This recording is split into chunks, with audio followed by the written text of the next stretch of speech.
Welcome back, everyone, to Regency and Reputation, the final episode. Ooh. We start as we often do at the beginning of the day. But firstly, we're advancing a whole month. And in this month, um, I kind of want to go over like what your character would have been doing during that time, given the like news that has come out since our last session. hmm So if anybody has any ideas that they want to jump in with, they can. Ooh. Um. Yeah. So since our last session, when we basically got our father to agree to naming our bastard half brother heir, um, I have been corresponding with Alphonse and trying to convince him to run away with me. Meanwhile, um, probably making contact with I think I'm a Navy boy. I think I'm probably starting to talk to like the local Navy office. Okay. Um, with the whole Adolphus thing, hmm he he would be in residence with you, wouldn't he? Yeah. No, I'm saying correspondence just like whispers in dark corners and behind the garbage cans and whatever. Pantry Behind the closets. garbage can. I don't know. I couldn't come up with things that were mysterious. Oh, the romance. Okay. Yeah, I like it. Anybody else?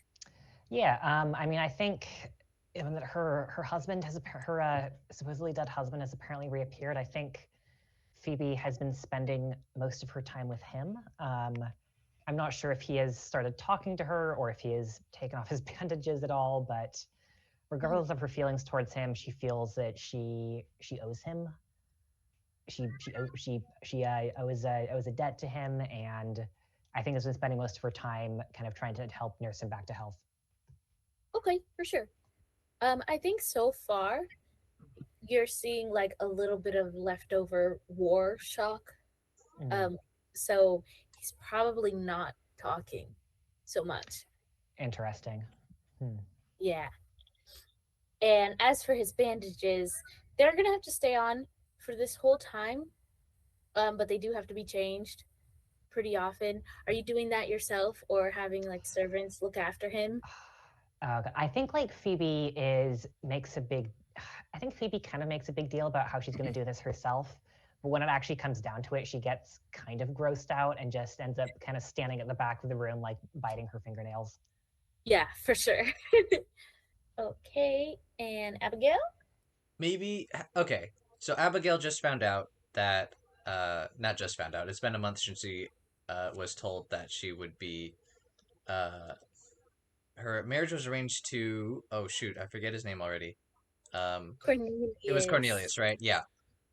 I don't know. Maybe the order in which this would happen. Would the preparations for the wedding already be taking place, or is that a slower process than I understand it? Well, it depends on your choice. Probably the preparations would already be happening, but like you can choose to either speed it up or slow it down. Okay. So, what would Abigail be like pushing for, if I anything? I think Abigail is probably dragging her feet a little bit. I Hmm. don't think she's like outright protesting it, but I think she is like subtly slowing things down, being indecisive about certain things, and trying to like prolong the preparations as much as possible. Okay, very cool. Yeah. And Theodosia? Um, so I have a couple questions. Hmm. Um, does Theodosia know that Theophile is in correspondence with the Navy? I'm not sure he would hide it from her. Okay. And then At least I'm is not sure he'd take great care to. is Benedict already in town? Yes, he would be. And Josiah is already living with us? No, not yet. Yeah, he That is not. all is it's gonna take a little time for him to like manage his affairs. Okay. Have we spoken to him about it yet though? We've gotten a correspondence. Mm-hmm. I think you probably got a letter back, and it just seems like polite, if a little bit distant, and a little bit untrusting. But saying that, like, yeah, he has to close up his affairs, and then he will come to the house as soon as possible to talk about this and figure it out. Okay. Then yeah, my only real thing is I think like one day as I'm like going through some of the correspondences with Josiah and like I'm going through the mail, I see that there is some parcels that I kind of recognize as having like military attachment to them that are addressed to Theophile. So I think I like approach him at one evening in like the study, and like I make it known to him that like I can't stop him from doing what he wants, and I want him to be happy, but there are ways to do it that don't involve uh, joining the military. Yeah, his response to that is probably going to be something along the lines of just sure there are ways to like be happy, but I can't think of another way to crawl out from under my father's shadow. So yeah, I think that's his stance on that. I think if that is the case, I think Theodosia has been kind of distant from the rest of the family. Like she's there and she's physically present for everything, but every time people like talk to her, it's very clear that her mind is like on other things. She seems busy planning something, and as she's like pacing the hallways, you can kind of hear her like discussing, like sort of talking about, but that no, that wouldn't work. And so she doesn't come and say this to you directly, but I think you get like a little note on your desk one day while she's like out, like at the shooting range, that basically says like they're like you said there's plenty of other ways to be happy, but you can't think of another way to get out from underneath father's thumb. I think the best way to get out from underneath any parent's thumb is by being happy. And then Yeah, so that's not quite like what he meant by that. no, for sure, but that's Okay. like read it because she just really like does not want you to join the Mhm. military. Yeah. Okay. Do I need to respond to that right now? Nope. Okay. Okay. So we open on another day, and your father is in the living room reading not a novel. I'm so sorry, that was rude of me. A nonfiction book, a tome of some sort, and smoking a pipe. And your mother is sitting nearby him on a settee, more like Satay. probably. Yeah, uh and it's all a very pleasant, homely scene as you all come down, and your mother's just gonna say, well, breakfast is ready, so let's all move to the dining room. Your father will grunt in response, and then she will get up and go to the dining room. Do we know if our parents are in love with each other? That's a good question. That's a loaded fucking question. Yeah. Oh God. I know. I'm gonna put it up to a roll. Let's say like you're thinking about it in this moment and just reading this scene. And yeah, give me a heart roll. Difficulty of 8. Ooh, Can we all aid because we're all trying to figure it out? Oh, I couldn't care less. Okay. The rest of you are just chatting about, hey, are they in love? Yeah, can I aid? Yeah. How does aid work? Do you roll and then I get a bonus, or Yeah, we both roll. Yes, whoever has the highest modifier will probably lead the roll, and the other person rolls, but they don't add their modifier, and they add what they get to the first person. I have a +2. I have a D10 plus 1. I have a D12 +2. Oh shit, Oh my god. that's very good. Okay. So Um, you just roll your d10, Devon, if Zach is leading. okay, excellent. I got a 13. Oh, well, okay. I got... Oh shit, we both did really good. I got an 8. Oof, so 21. Wow, incredible. Okay. So, your parents have been married for a while, right? A few years, yeah. When they first met, they were achingly, passionately in love. And it's definitely dulled from that kind of chaos to what it is now. But your father is a man that loves routine and structure. And yet, for reasons that no one can explain but himself, he's decided to travel the world following his opera wife so that she can live out her dreams. And I think the only possible explanation is yes, they are very much in love. And it doesn't make sense, but they are. That's Cool. amazing. Okay. Okay, cool. Well, I'm glad we had this discussion, Theophile.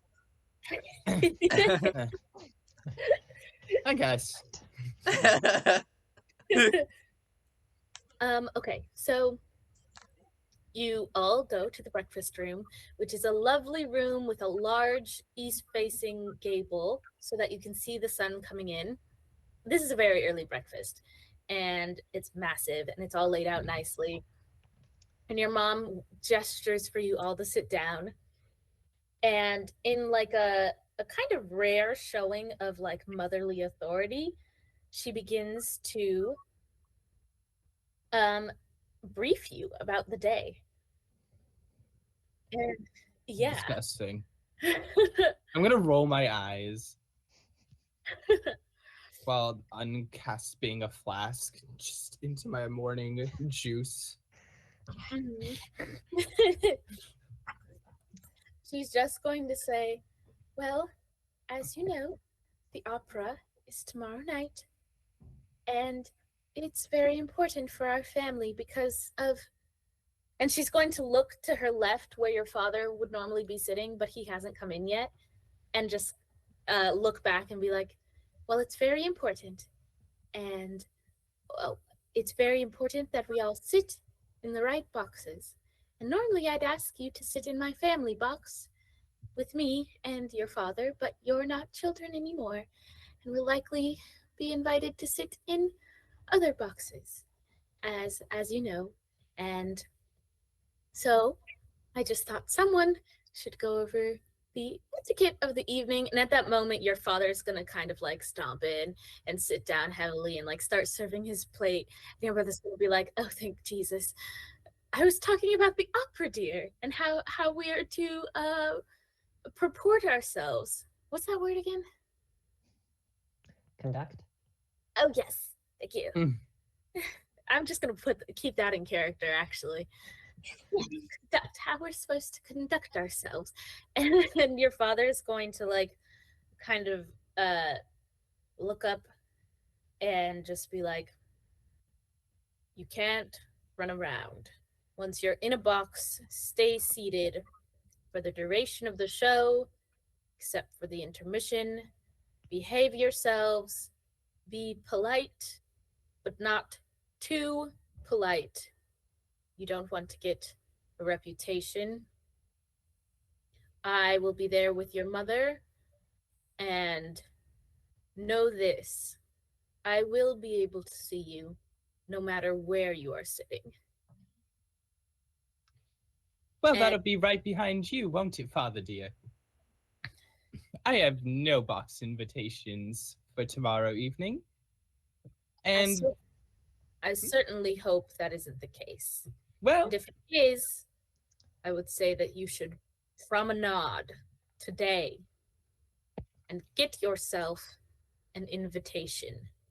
and why is Unless that? you want to be seen as the only person over 18 sitting with their parents like a sniveling child. Well, Father, and what about those of us who will not be attending the opera? He's going to pick up his glass of like morning champagne, take a large gulp, and put it down, and then say, "There are none of us that won't be attending the opera." So you mean to tell me that my husband is still sick and ailing and heavily injured? You were telling me that he should be forced to attend the opera to satisfy your vanity. He is going to do something that you probably remember from your childhood, him doing pretty often, and just quote the Bible at you and just say, "Leave the sick to the sick, the dead to the dead, the poor to the poor. Your husband is poor and just this side of dead. Let the servants watch him." If my husband is poor, am I not also poor? When we married, do we not share our fortunes? That's an excellent question. And I do believe we talked about it before you married the soldier, but you went ahead and did it anyway. So now, this is what we are dealing with. If the Lord is good, and I believe the Lord is good, your husband will pass away quietly and dignifiedly in our guest room, and no one need ever know that he hasn't been dead this whole time. Oh. I have a question. And this is for Alyssa and Eliot, given the nature of the marriage and whether it may or may not have been clandestine, did Phoebe's husband receive a dowry from the parents? The way I was thinking of it, I was thinking that they eloped and her parents found out about it after the fact, so I would say no. Okay. I don't know if Alyssa had different thoughts, but I think that even if you guys eloped, your dad after the fact would do the like respectable thing and give you access to your dowry as well as like a small monthly income. okay, interesting. Yeah, but I feel like he definitely like holds that over my head. Oh yeah, for sure. And like he truly believes that giving you that money is the only thing that has made it so that you're still allowed to like show your face in this society, you know? So he's like, "Yes, I saved you from your like rash decisions." And then once you thought your husband was dead, he like stopped the income and took back the dowry because you would be moving back home. Right. Okay. Yeah, I don't think I really have a response to the end of that. I just scowl and stab my fork into whatever I'm eating for breakfast, probably like ham, whatever they're eating for breakfast in Regency, England. Just a boiled egg. Yeah. Lovely. One of those tiny little cups. Yeah. Just my little like egg spoon. Just I really wish I remembered that verse when it was still relevant enough. That was an entire rebuttal to what he just said. Oh, yeah. I honestly probably misquoted that. Every once in a while, the fact that I spent countless hours as a child studying the Bible so I wouldn't burn in hell, like, comes back to be useful, but it's not often. No, I'm pretty sure that one was an Old Testament one about, like, quarantining the sick. One I'm thinking of is the Jesus one, where he's basically like, every time you treated someone who was poor or sick like shit, you were treating me like shit, and you're gonna burn in hell for it. Yeah. Okay. yeah. I definitely think Phoebe is not religious enough to be able to kind of argue with her father on his terms in that way. Yeah. And somehow I doubt Theophile is as well. No, Theophile definitely is versed well enough to argue. Mm-hmm. Yeah. You know what I mean? Memorize the Bible specifically to argue with his father. It's not like he actually believes in it. Yeah, so I feel like he would have, but Isaac wasn't quick enough on the draw to make that work narratively. Yeah. So the rest of the breakfast is mostly silent, except for like occasional comments by your mother, which your father will like answer with a nod. And sometimes they'll be directed at one of you, like, "Oh, your hair looks lovely, darling," and she's just going to like pick up Abigail's hair and then put it down, that kind of thing. Yes. And then after breakfast, she directs you all to get dressed so that you can go promenade with her. Yeah, I don't think it sounds like none of us are excited to do this with our mother. This is the lowest effort outfit y'all have ever seen Theophile put on. What does Theophile count as low effort? It's just a two-piece suit. It's a standard collared shirt, with a no tie. Maybe What? actually no ascot. No, absolutely no collar accessory. Mhm. You've got the jacket. For the era, I don't think it was quite a blazer, but there was a jacket, and then just the pants. No vest, no little handkerchief. Okay. Just In like a dove gray or something. yeah. Excellent. It's all actually no. He's just murdered out. It's just all black. Oh wow. Okay. There's absolutely no pop or contrast to the outfit whatsoever. I'm not gonna lie, that's kind of a hot look for that point. I mean, if you're not actively in mourning, it's kind of like, oh, what a rebel. Oh no. I guess you're right. I feel like for Theophile thinks it's off-putting, so I'm gonna stick with it. Okay. Does anybody else want to feed my appetite for clothing descriptions, or should we jump to the promenade? I mean, I feel like Phoebe made a big deal earlier about like, oh, I'm wearing black because I'm in mourning for my husband. I feel like after he came back, she did not stop wearing black and in fact started dressing in mourning even more heavily. Like she has like a veil on over her bonnet, black gloves, full black dress. Has definitely gotten into arguments with her parents about this. Okay. Is this just like, I'm not gonna hide it anymore, I just love black? Or is she like, oh, I'm mourning because he's alive, actually? It could be one, could be both. Fair enough. It's funny because I decided this before Zach started talking, but I am also dressed in black. I have on a black suit, but I have on a black suit with a black top hat. But I have a blood red cravat around my neck. Oh my with a matching red cummerbund, and I think I'm wearing a corset so that it like makes me look rather snatched. Underneath, right? Not Underneath. in the model style. Yeah, which is like I think was like a thing for like men and women of the era. There's like a lot of cartoons of like men being like, I gotta have a snatched waist if I'm gonna snatch any of these women up. So far, you guys are the gothest family like in the world. How about Abigail? Yeah, well, I think Abigail is gonna be the outlier here. She is dressed incredibly fashionably, and in very bright colors. Oh yeah. Yeah, this is it's Abigail's jam to just like dress up in really nice clothing, given at any opportunity, really.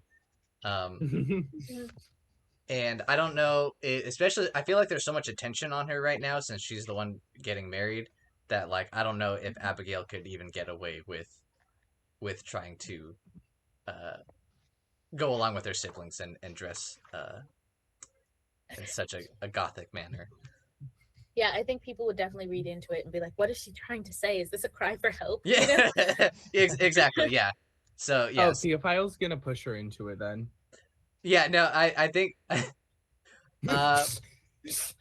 I think he's gonna like pull you to the side, like as before you like go into your room. Just, I know you don't want to go along with this wedding. We're all we're all upset. I, as you can see, am choosing to make a statement with my outfit today. Yeah, he's like, so dear sister, I think you should join me and gods be good, our other sisters, in making a statement with the way we present ourselves today. And possibly enough disgrace will be thrown upon our house that potentially your suitor may find you distasteful. Are we gonna do a player versus player role? Oh, Because Abigail isn't gonna go for it unless you're trying to convince me to do it with a roll. okay. Player versus player. Ah, shit. Okay. Your luck is so much better than mine. Fuck. Okay. What? How do we have? I don't know if we've ever done player versus player. Each player should select an attribute they want to roll against the other player. So you can handle this in the ways that are most comfortable to you and pick your attribute. If you're simply resisting, choose an attribute to represent how you resist. The player who rolls lower suffers the consequences based on how much they failed by. So, I'm going heart. heart. I'm trying to have a heart to heart with Abigail. I'm just like, listen, like hear me out on this. Yeah. Damn. Zach, the player Devon is so with you, but No, Abigail, you're good. It's what your character would do. Abigail is so conflicted right now that she's Yes. just not having it, and so I'm gonna roll cold. She is going to, if possible, she's just going to like shut you down, kind of just as coldly as possible. Nice. Okay. I highly doubt it'll be possible, Devon. Yeah, well, we'll see. Go ahead and roll, guys. Oh shit! God damn it! I rolled a 1 plus a 1, so I got a 2. No! That is Devon, not right. I got a 14. Of all the times for your dice to betray you. Yeah, I mean, if Zach literally got a 14, I literally couldn't have done it because I only have a plus 1, and that was cold is my highest one. So Yeah, I couldn't have gotten a higher. This is a crazy turn of events. The person who always rolled high, and the person whose dice constantly betray him. Betrayed him. Betrayed by his dice. No one could have ever seen this. No one could have ever seen this coming. I know it's literally unheard of. Zach basically critted. So yeah, Zach super convinced you to wear black. I don't think we need to go over the complication because I've already mentioned what it's gonna be. Yeah, People are gonna think you're like, this is a cry for help. But we want that complication. I mean, on my end, at least. yeah, you want the complication, Abigail. I Oh think no, part of Abigail wants it. no, Abigail. There's definitely a part of Abigail that wants it, right? But man, there's also. I wouldn't.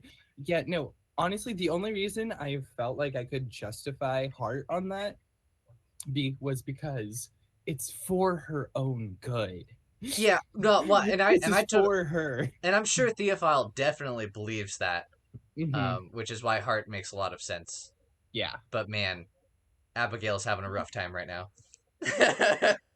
As you guys are gathering in the foyer to prepare to promenade, your mother sees you and is going to let out like an excited squeak, just like, and then run back upstairs. And a full 45 minutes later, she's going to come down decked out in black with like high hair and a lot of black ribbon. It's just like, I didn't know we were doing a theme today. How exciting. And then y'all head out. Well, at least she's too dense to see through it. I don't know about that, Theophile. I think she saw through it and saw immediately how to rectify it. It's not rectified. I don't think. I hope. Oh fuck. So at this point, hold on, let me check the calendar. Yeah, it is a lovely March day. Everyone is dressed in pastels and just white, light colors, very breezy dresses. And then you descend onto Hyde Park like a murder of crows, just casting a pall over the whole thing. And Phoebe, whatever like part of your mind was motivated by a desire not to be noticed, as maybe your outfits have been in the past, it's not happening today. Oh man. You're immediately the center of attention.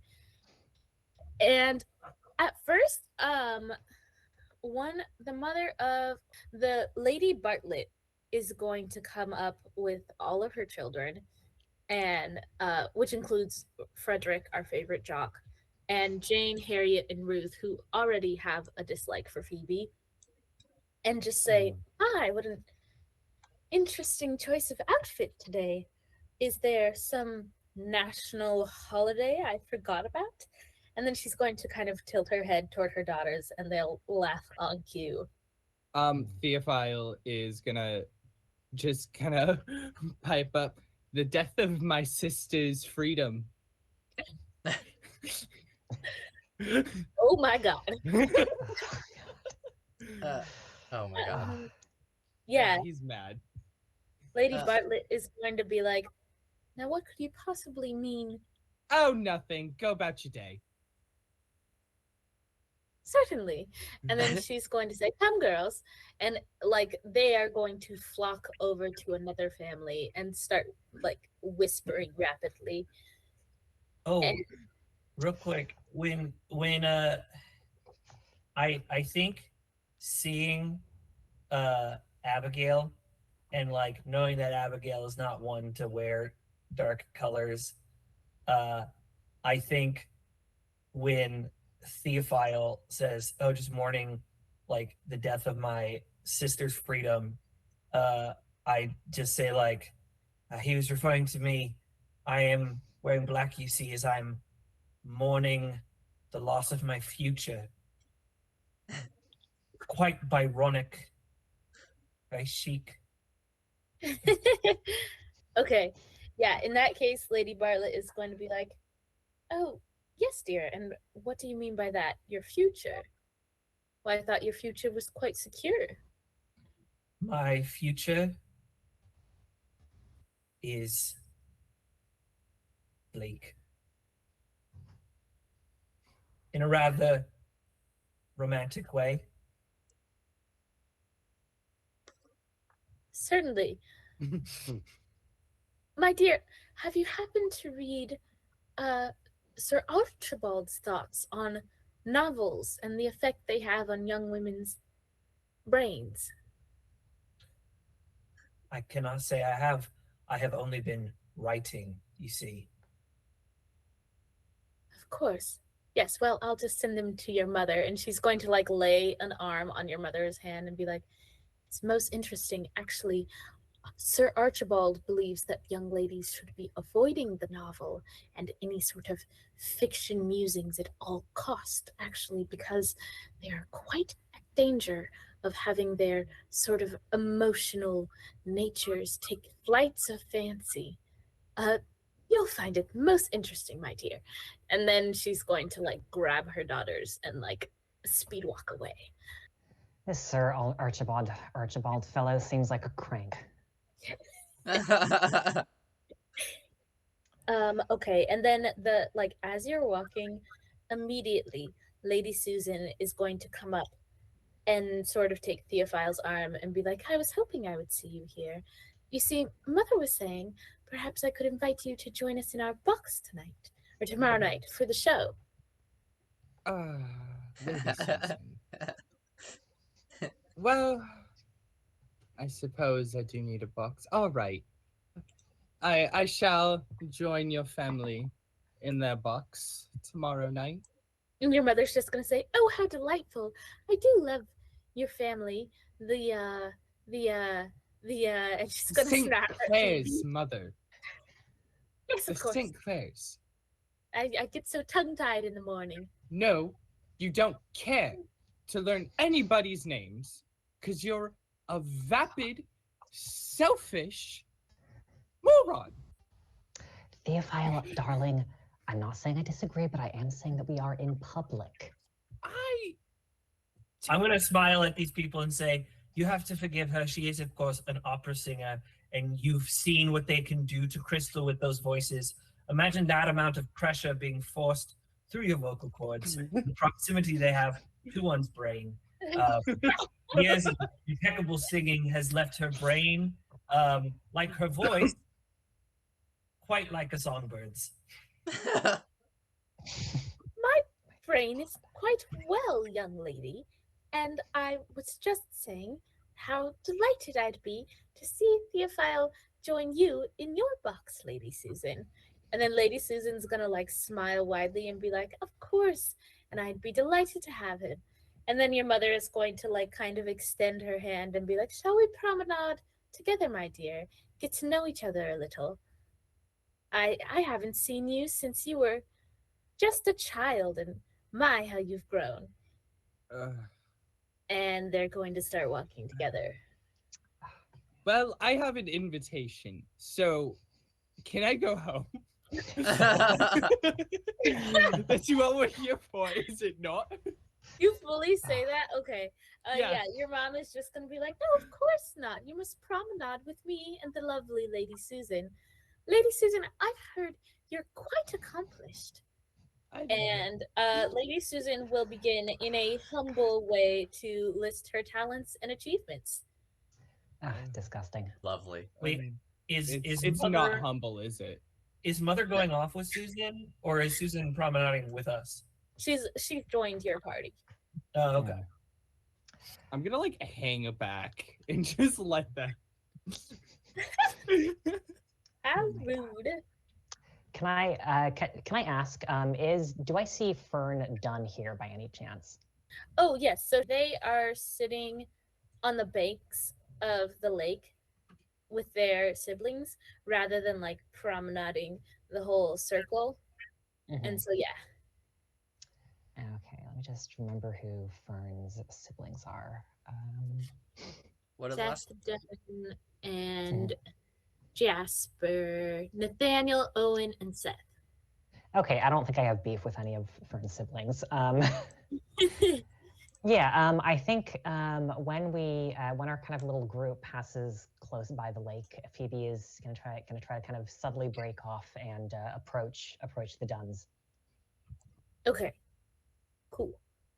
Yeah, so Fern is gonna look up and notice you and be like, "Oh, Phoebe, if you're not busy, would you like to join us? We're just having a bit of a picnic." That would be delightful. You were just the person I was looking to speak with. Really? Oh, is this a private matter? It is a little private, yes. If we could speak away from your siblings. Oh, of course. They won't even notice we're gone. They're about 3 bottles deep in champagne, actually. And Fern's going to get up and be like, "We're just going to take a turn. We'll be right back." And they're going to be like, "Actually, we are celebrating. It's not being circulated yet, but I can't keep it in. My father has been knighted." I think Phoebe is does a little bit of a gasp, is not really that excited, but kind of tries to put on a good show of being excited. Like, congratulations, that must be so exciting. And with your family being untitled previously, what a remarkable turn of events. Yeah, it really is. I don't even know where to start. But you had something you wanted to talk about.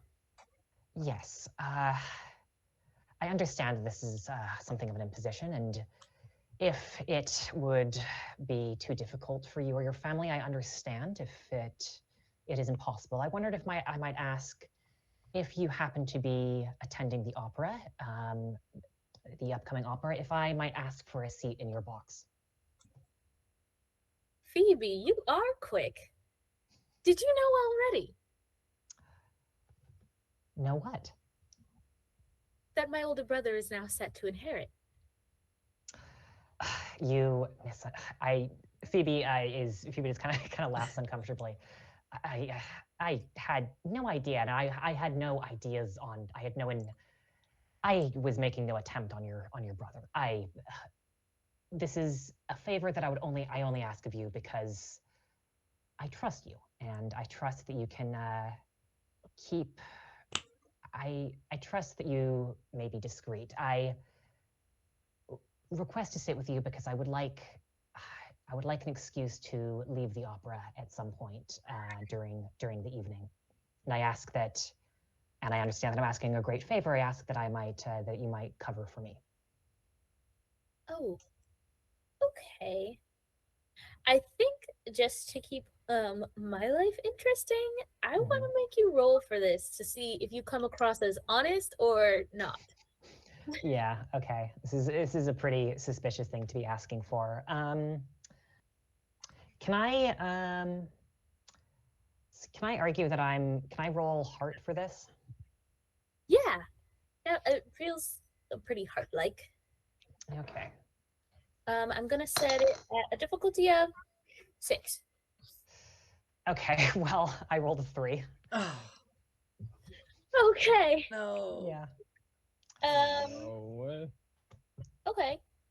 Well, in that case, I'm going to offer you to owe Fern a favor.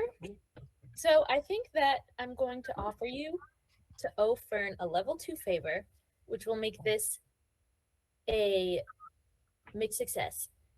And they're going to agree, like, you should sit in their box and they'll cover for you, like, whenever you need to step out.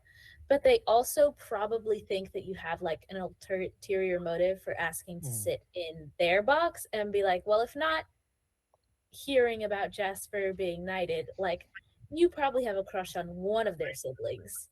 Okay. You're like, damn, I know you want to fuck one of my siblings. Which one is it? Yeah. Cool. But yeah. Yeah, I think Phoebe agrees to owe Fern a favor, and ignores any insinuations Fern might make. Okay. Cool. So 2 out of 4 dates for the night. I have a question, which am I correct in assuming that the next event stage that we are building towards is this opera? Mm-hmm. Yeah, I'm kind of matching these two together. I'm treating the promenade more like a preparation event. Okay. My second question, what is the time period's attitude towards like large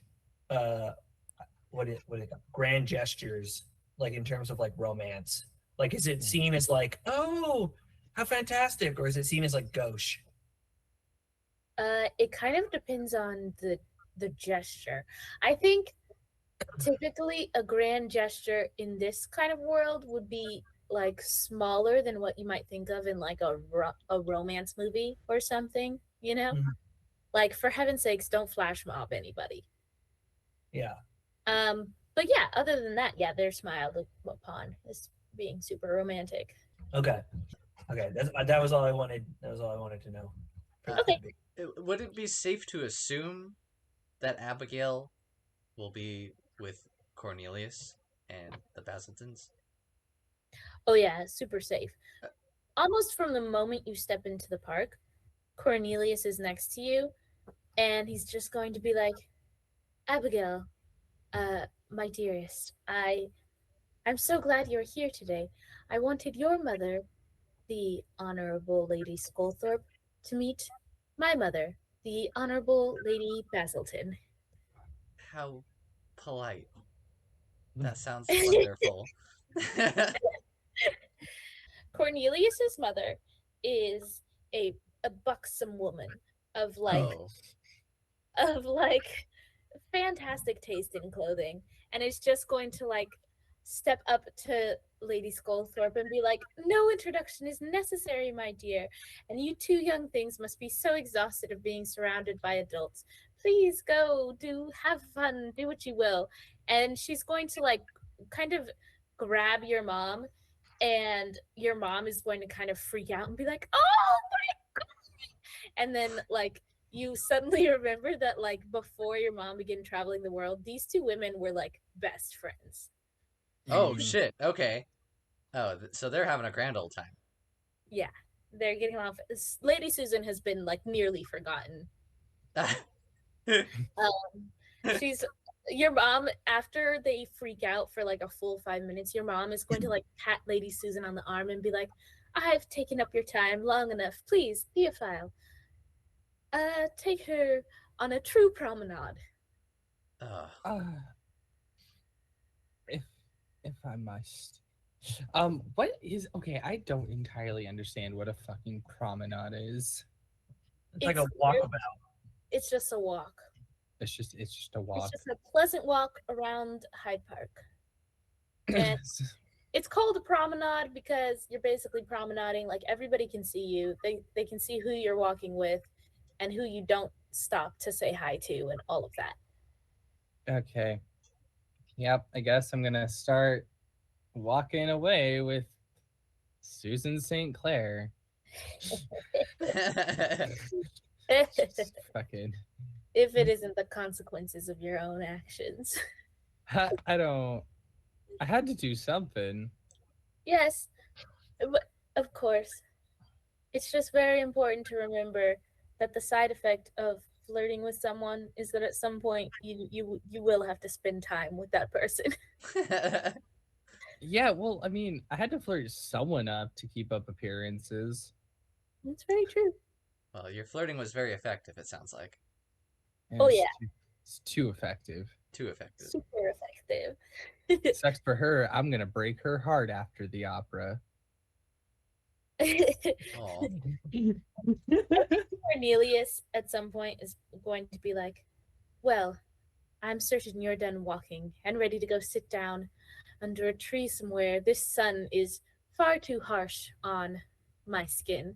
And is going to, like, lead the way off of that. Yeah. I think Abigail he'll start to lead, and I'll be like a step or two behind him, and I'll like roll my eyes, be like, oh no, and I'll follow him. Is Sherborne visible in the park? I think that when you guys stepped in, the St. Clairs were pretty far ahead of you. Like, Lady Susan had to do a bit of a truck to catch up with you guys. So he's probably on the opposite side of the, like, little lake. You can see him, but he's pretty far. Okay. Well, Abigail's And definitely glancing. you notice that he is with his family members. So it's impossible to say, like, who's truly with who, but he is walking with Ruth Fletcher in his vicinity. I don't know how I feel about that. Cornelius is going to, like, lay out his coat on the grass underneath the tree and then lay on top of it and just, like, stare up at you and be like, I'm just looking at you. Oh god. Oh, I could see that. Excuse me for still standing. I don't want to get my dress dirty. I'm sure you understand. Of course, my darling. Well, I can see you from an entirely new angle that I've never seen you before. I must say, you are my muse. Ugh. Oh, wonderful. Have you written any new poetry lately? She says through clenched teeth. Well, I'm so glad you asked. And he's going to pull, like, kind of a roll of papers out of his sleeve. And he's going to recline all the way back so that he could hold the papers up with both hands and begin reading to you. But within, like, about 10 minutes, he will fall asleep. Oh, thank goodness. Oh my god. Okay. Oh. Yeah. Oh my god. Okay. So obviously I'll listen to him for the 10 minutes. What's Abigail gonna do after he falls asleep? Um. Shit. I'm just gonna look around and see if there's anything interesting. Someone else can jump in here. I might. Are all the Basiltons together? Mm-hmm. I would like to follow my dear older sister, and Oh no, sorry, all of them except for Cornelius. Yeah, we kind of separated. Okay, so I would like to try to pull Horatia away so I can talk to Horatia. Okay, for sure. Yeah, no problem. Horatia. Oh, thank God. I Last didn't know when I'd get to see you again. yes, it has been quite some time, and you left me um, hanging on the proverbial cliff, so to speak. Seems to be the problem with Trowbridge, other than the Everything? yes. Well, that's pretty much it. He's awful. He's odious. He's lewd. He smells. I'm sitting in his box tonight. He's talked to my mother. He's met her. And you know what's next? He'll meet my father. And what I have nowhere to go because I'm ruined basically if we're not engaged. And if we are, it's just my life that's ruined. So, yeah. What would you have me do if I were to offer you assistance? Kill him. Hmm. I'm sorry, I'm not myself. And she's going to like start literally sobbing on your arm. I'm just gonna like hold her, and I was gonna go talk to Vivian after this, but I'm probably just gonna spend the rest of the morning uh, with Horatia. At some point, she's going to like pull herself together and be like, "Can you join me? Can you come with me to Lord Trowbridge's box? If I have to sit alone with him in a box, I he's disgusting. I can't even tell you." I have had the unfortunate displeasure of being in his company, so I am familiar. Yes, I will join you in this box. Horatia and Margaret, right, are kind of like the bad girls club Yeah, together. them Um, and Vivian. yeah. Would it be possible? I had hoped to speak to Vivian before I go away for a while. Would it be possible to invite her to your box as well? Of course, of course. She should definitely come. Lord Trowbridge wouldn't possibly mind. His box is huge. I mean, even if he does, I don't care. So, yeah, we'll just invite her. We'll invite her. She'll be there too. Both of you. If you see his hands go anywhere other than his own stupid lap, I just you still carry a sword, right? I just pull out a gun. Oh, Yeah, that'll work. okay. Fantastic. Um, and I'm going to like give her like does it look like people are like finishing up here? Um, Probably you will promenade for a little while longer, but I, yeah. I had one more thing, if before we end the promenade, if we can, perhaps. Yeah, of course. Uh, Cornelius is knocked out. he's knocked out, right? Okay, perfect. What, Phoebe? What are you doing? I forget if you were with the Duns, right? Hmm. I was wondering if there was a possibility of getting some alone time with Phoebe. I mean, I can't speak for the NPCs, but I think like yeah, after Phoebe has this kind of one-on-one with Fern, I think is she's just kind of hanging around with the Duns, kind of not really like joining in, but kind of like glad to not have to hang out with her mom. So if you wanted to approach her and steal her away for a bit, then yes, I think she would be open to that. Okay, cool. Would that be something I could do, Alyssa? Yeah, I think you guys are sitting close enough. You could probably just like wave her over. Yeah, could I just like Mm-hmm. Phoebe silently like wave Phoebe over? Mm-hmm. Yeah, I tell Fern that I have family calls, and I approach Abigail. Cool. Abigail is going to look at Cornelius one more time to make sure that he is asleep. Um, and Abigail definitely assumes that he is. He looks deeply asleep. And very Yeah, he's comfortable. He looks like passed out. Oh um, God. and I think Abigail is going to ask Phoebe. She's gonna go. Phoebe, I have something personal that I wanted to ask of you. You eloped with your husband.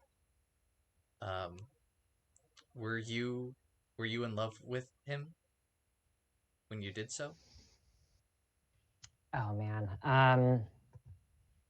Phoebe looks around to make sure there's no one really within hearing distance, and then says, "When we eloped, I certainly was. I cannot speak for the time that came after that." Ooh. Oh. Oh. I think Abigail's gonna look down at her feet, a little sad to hear that, and she's gonna ask, "So, are you saying that you don't think that it was worth it to have gone that route?"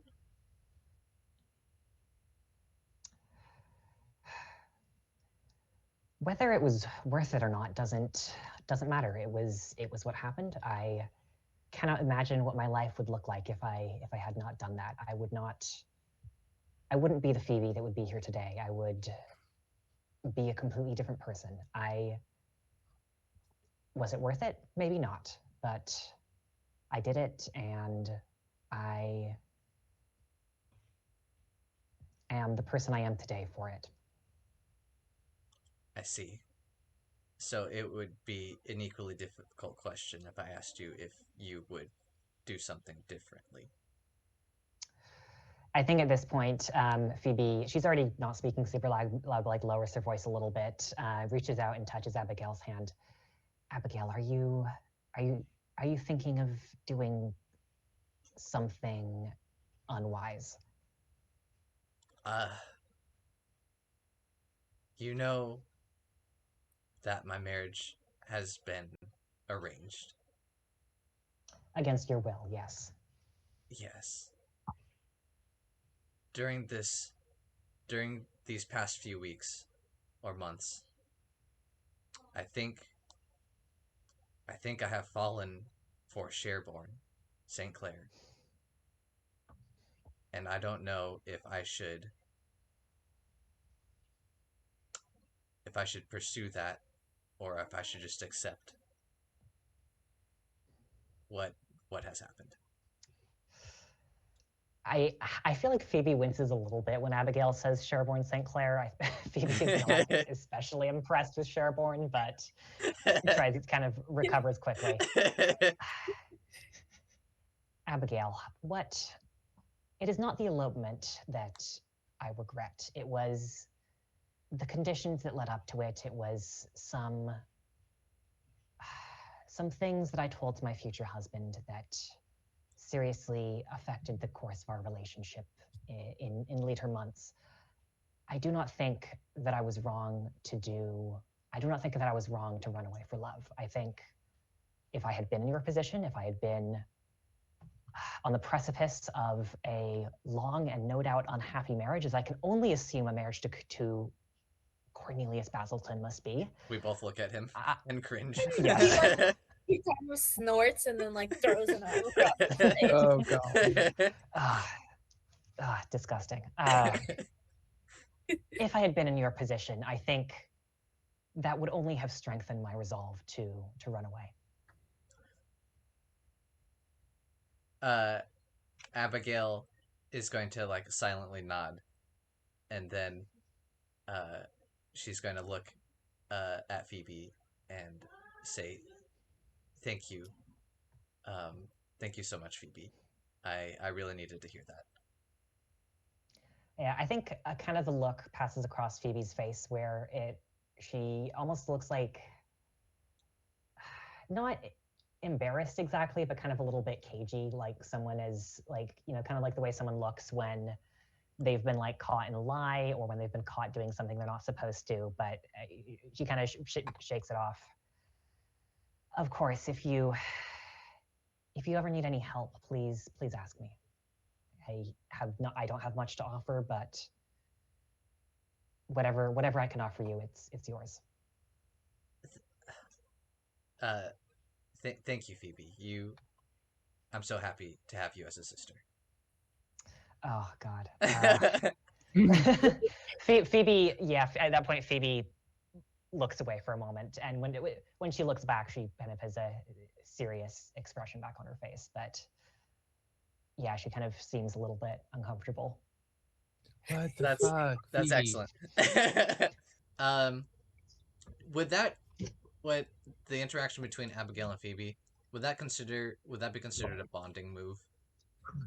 See, I was gonna ask about that. It kind of depends on what your bonding move is. Okay. Well, my bonding move sucks because my character archetype sucks. The bonding move is called.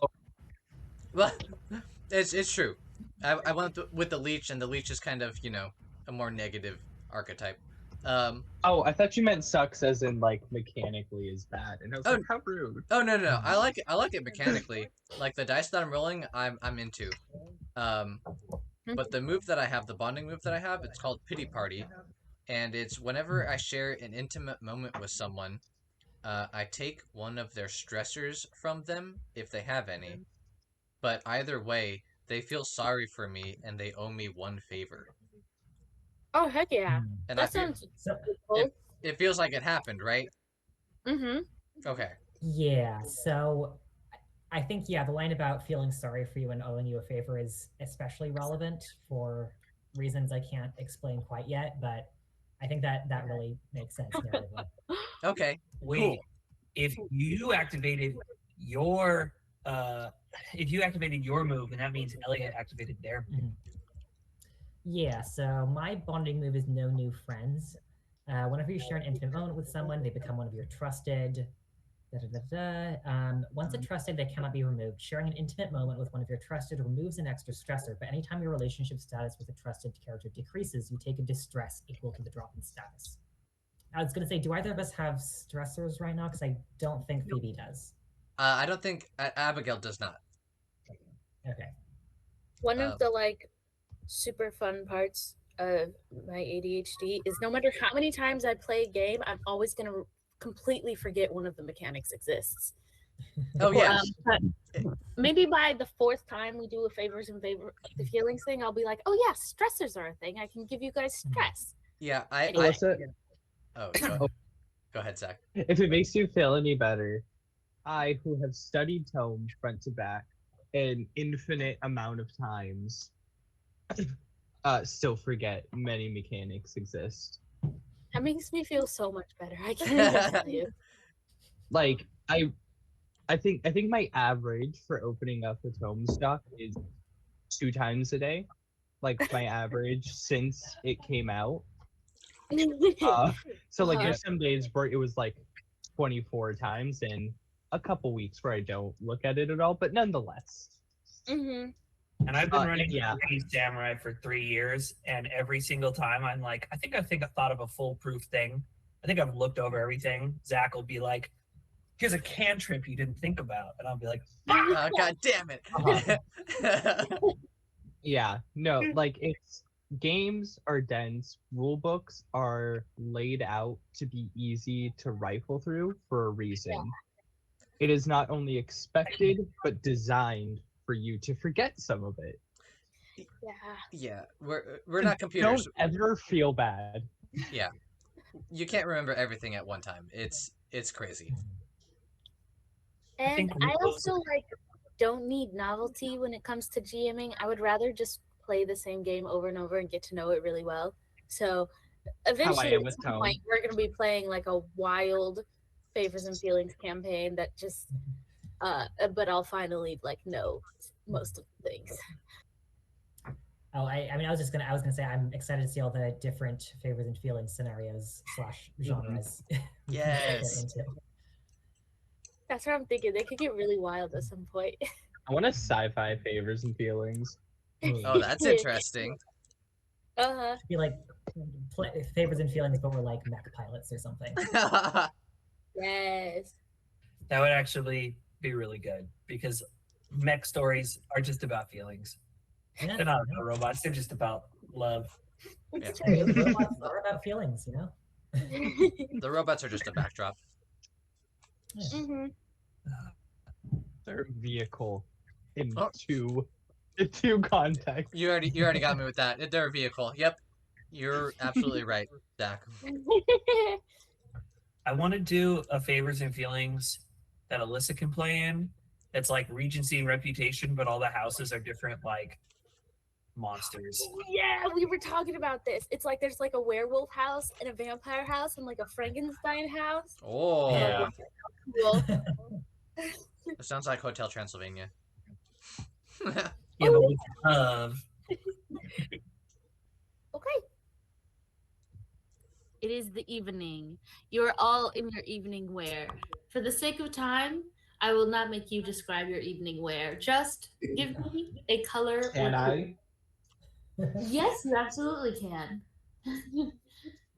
Yeah, my evening wear.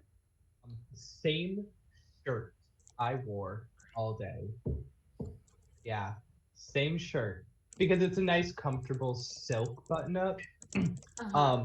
All I've done, replaced my taken off my jacket and replaced my slacks with nice silk pajama bottoms. Pajama bottoms? But like evening wear. Okay. Are you trying to be like deliberately like, I don't care about your societal rules? Because not I'm changing your being shirt. I'm before being going to the very laundry. I'm being so rebellious right now. Yeah. Okay. Cool. Okay. Oh, Everyone this else? is a brief, yeah.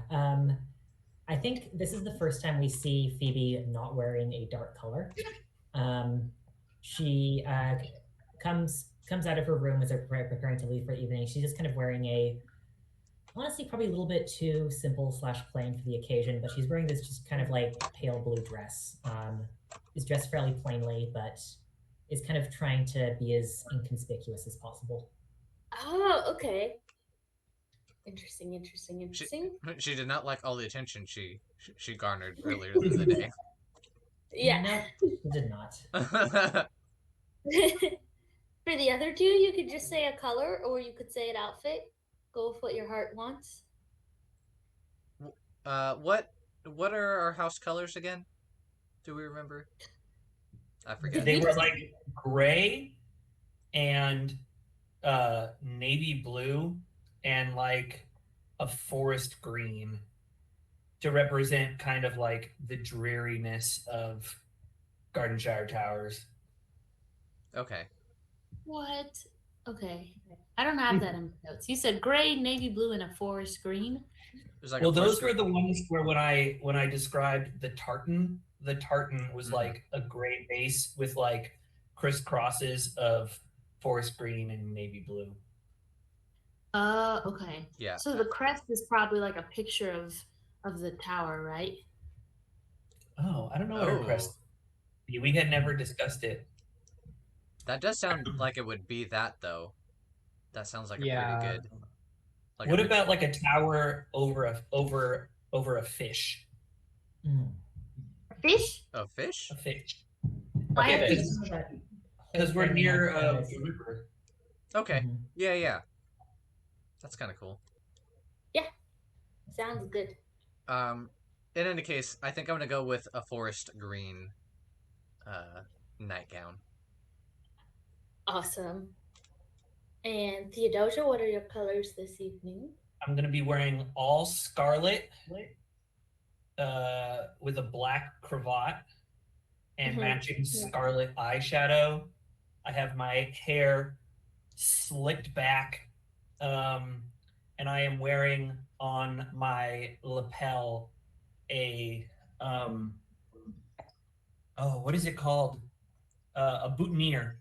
I'm wearing a boutonniere that is a it is like a false boutonniere, or it is a lily that has been dipped in formaldehyde to last longer.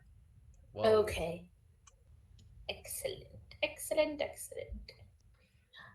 So your parents come down and they are in their finest regalia. Your father is in a very handsome suit in the house colors, and your mother is in a coordinating navy blue dress with a gray silk underlining. And you'll notice that, like, since your parents have been home, like, over the past month, your grandma has been kind of fading into the background more and more.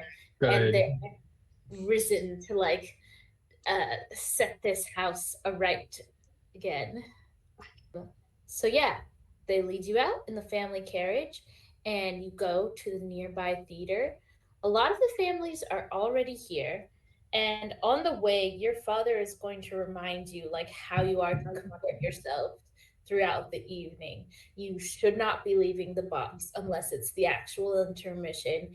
You should be friendly with the people you're with, but not too friendly, and you should never forget that the eyes of the entire ton are on you, even though it may seem private in those dark, secluded spaces. You must not be run away with your feelings. And he aims that last phrase at like his three daughters in a very special gendered piece of advice there. And then I'm gonna give him a sideways glance because I've been the one with the emotional outbursts all like since they've been back. Well, that, and you're the only one who's like constantly doing trysts. That's what I'm saying. I'm gonna look at him just like, Are you oblivious? I'm gonna keep my mouth shut this time, but just like, are you fucking thick? It's perfectly acceptable for a young man to have trysts as long as like not everybody knows about it and he doesn't get an STD, you know? Even then, it's Theophile does practice safe sex. cool. Good job, Theophile. Good job. I don't even know what people think safe sex is in the early 1800s. Like, I'm sure that they did have some sheepskin condoms, but I'm also sure that they were like, don't forget, you have to pray to Jesus before and after sex, or else the devil will haunt your penis and put Yeah. put a burn in it. I'm also equally sure that there was probably a lot of talk about like pulling out, you know? Oh yeah. Yeah, I mean, I think like most of the kind of like historical data we have about safe sex was like stuff that sex workers did to like avoid pregnancy. So stuff like washing themselves out with vinegar was apparently a thing, or like a spermicide. But I think just a lot. I think I would imagine it'd be just a lot of just like wash your junk after having sex. That feels like a good baseline. Fair enough. Vinegar, my goodness. Yeah, that sounds unpleasant. So you arrive and you immediately are like gathered by the various people that you're going to be sitting with. So I think Lady Susan St. Clair is going to come up first and be like, "Oh, Theophile, you're here. We are just going to our boxes." And then behind her, you see like her sister and Sherborne and their parents and their grandma. Like the whole family has come out tonight. And she's going to say, "And have you met my mother? I don't think you have yet. What a wonderful night." Oh yes, what a fantastic evening. And she's going to like slide her hand into your elbow and like pull you to go with them. Yeah.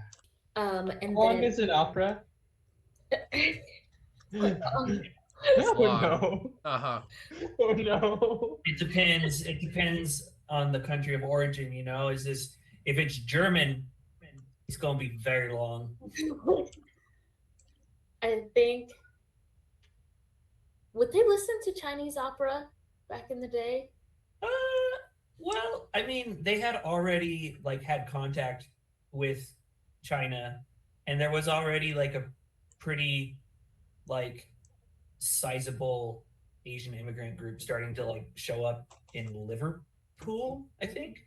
But I don't know if the kind of venue that they would go to would be that like the rich people would be going to would be like a Chinese opera.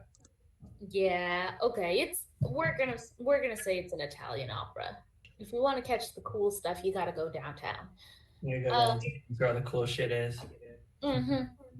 So yeah, and then the Basiltons will come to collect our dear Abigail, and you'll notice that his whole family is in tow tonight as well.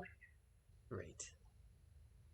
And his mother, you've definitely met his mother at this point, but she's going to kind of like gather you up next to her because this is like a good chance for her to get to talk to you before the opera begins.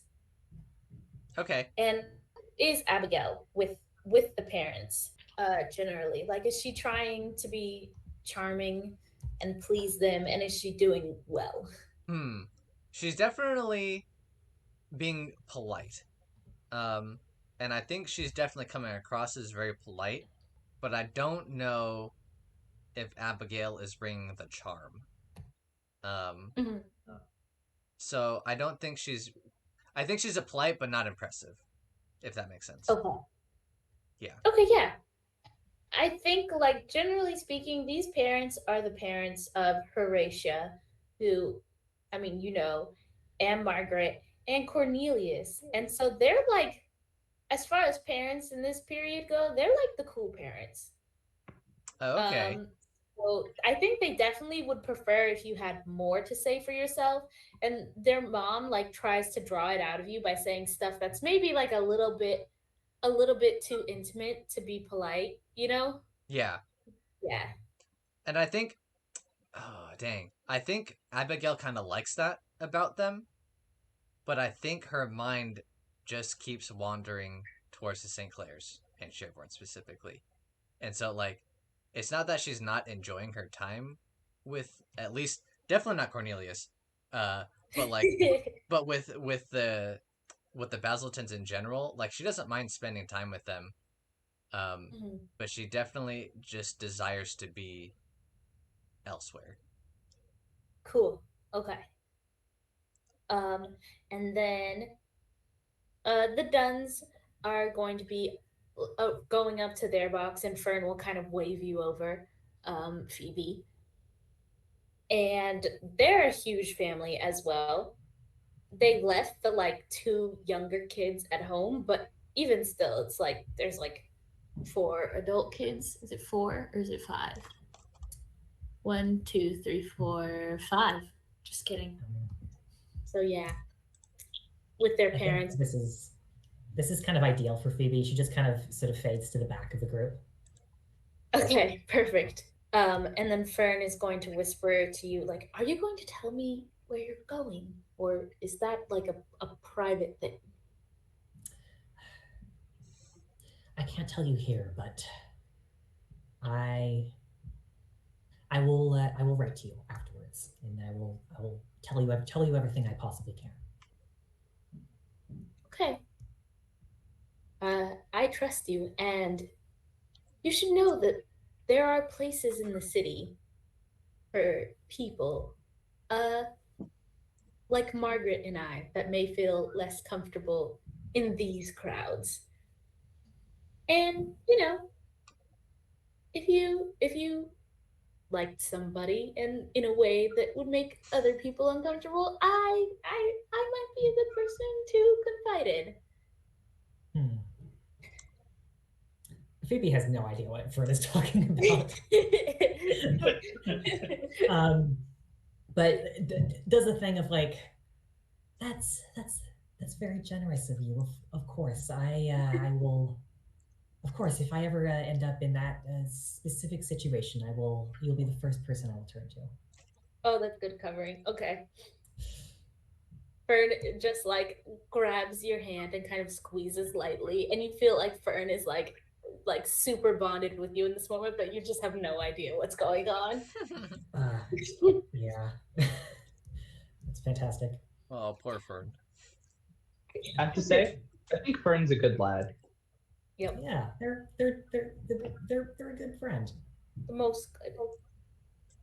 And then finally, of course, Horatia is going to grab Theodosia as she is being pulled along by Lord Trowbridge. And you see Vivian Lockhart just kind of like walking behind Trowbridge and Horatia, and she's just going to say, "Oh, she got you too, did she?"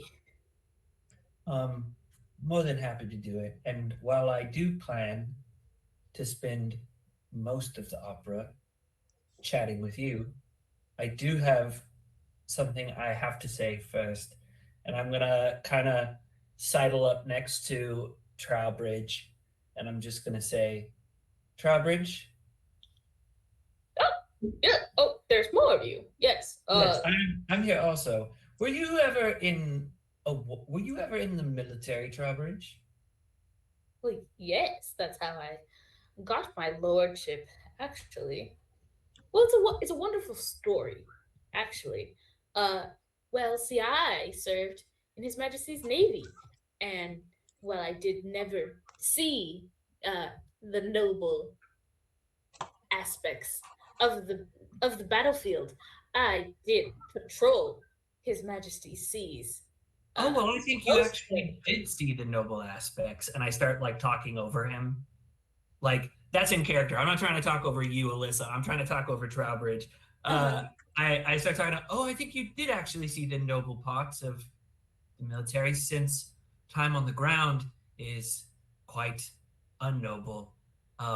There was one incident where a French scout separated from his group tried to take from our quartermaster as I was in there resupplying ammunitions and the such.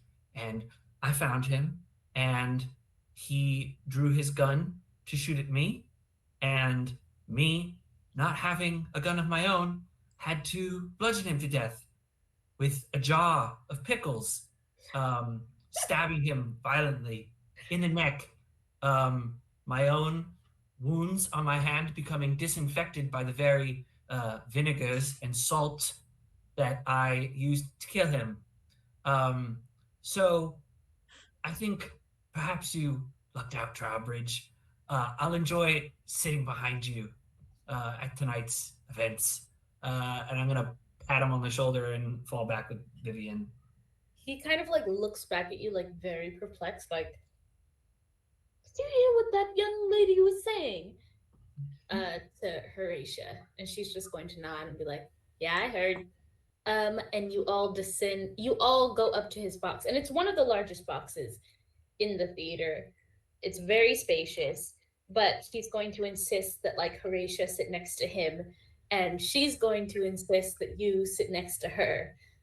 Um, and then Vivian will probably take the fourth seat in the front row. There's a few rows of seats in his box. Wait, so how are we sitting? Trowbridge, Horatia, you, Vivian.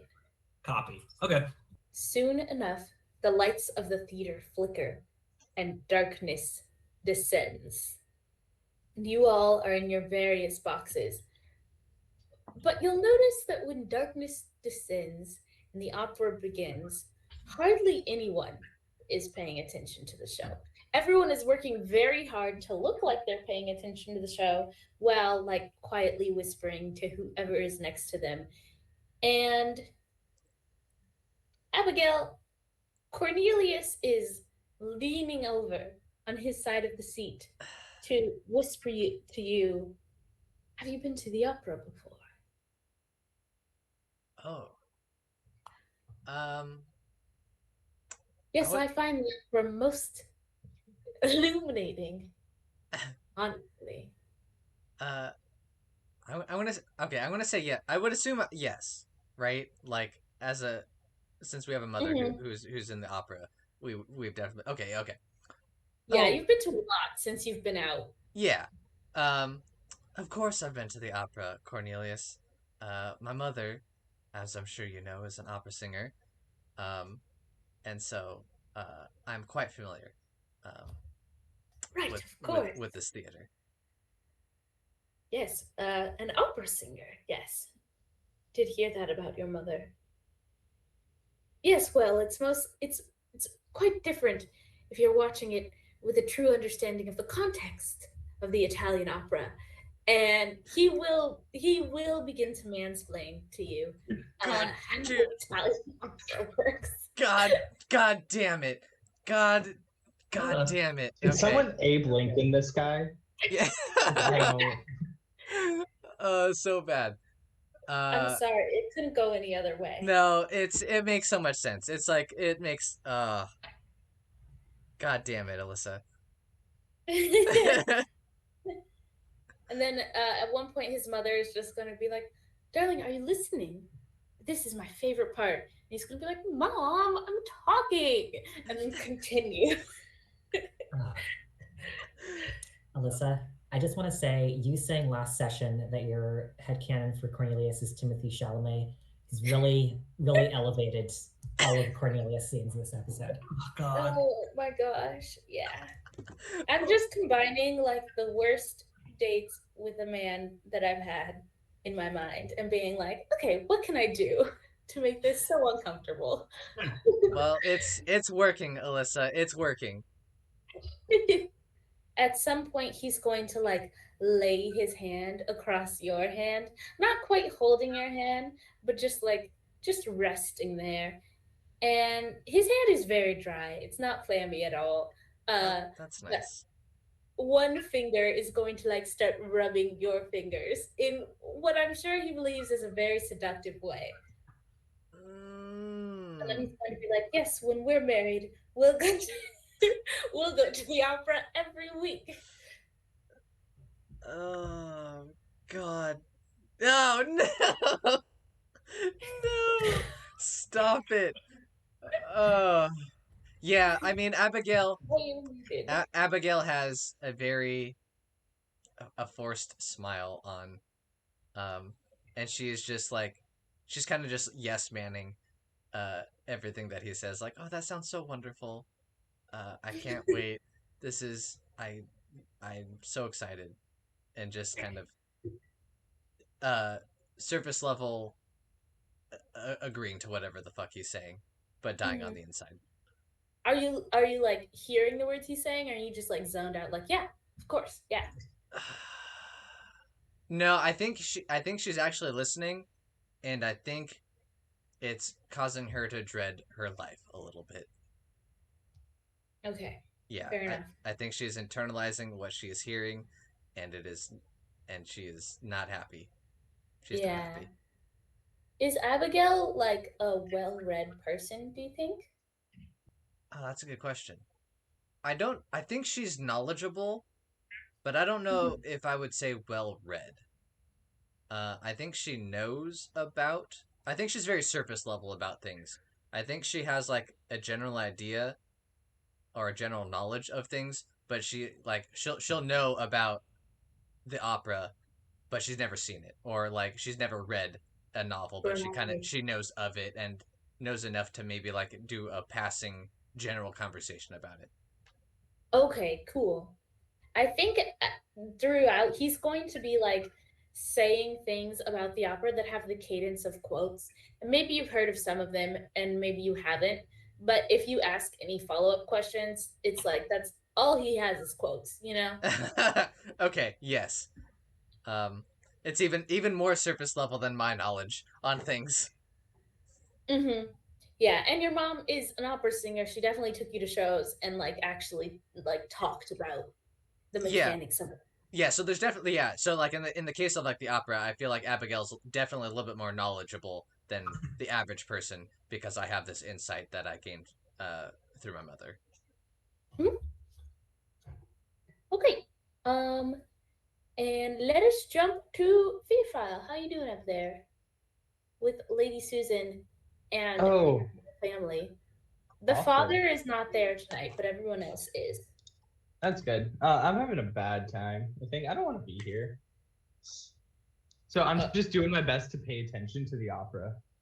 Okay, yeah. As you do so, Lady Susan, like throughout, is just going to like whisper little things to you, just like, you know, clever things that she observes about the opera. She is very quick-witted. Her talents are wasted on the marriage market, in my opinion. But yeah, she definitely has like a lot of opinions. And then her mother is on your other side and is going to like occasionally just pat your arm and be like, "Oh, I love this part." No, actually, I think in that case, if she's actually like giving me interesting conversation pieces about the opera, I think I'll engage with her about it. Okay, cool. I like that.